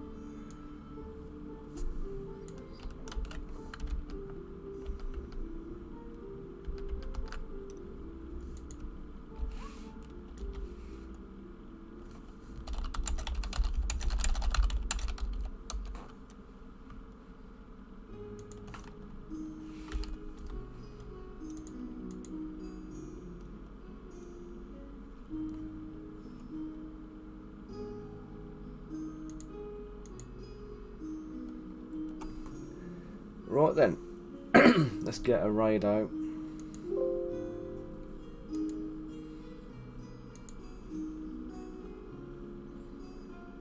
Who's on today?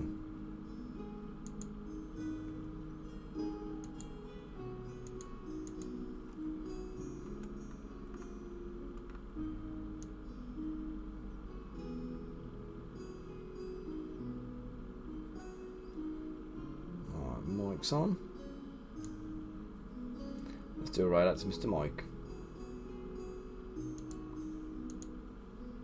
Let's go and see him and see what he's up to.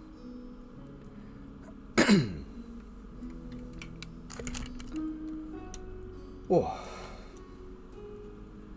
Right, guys, we're ready to raid Mike, so I'm going to leave you to it. I'm going to get off and do my grown-up bits and bobs for the afternoon, and I'll catch you guys on Monday.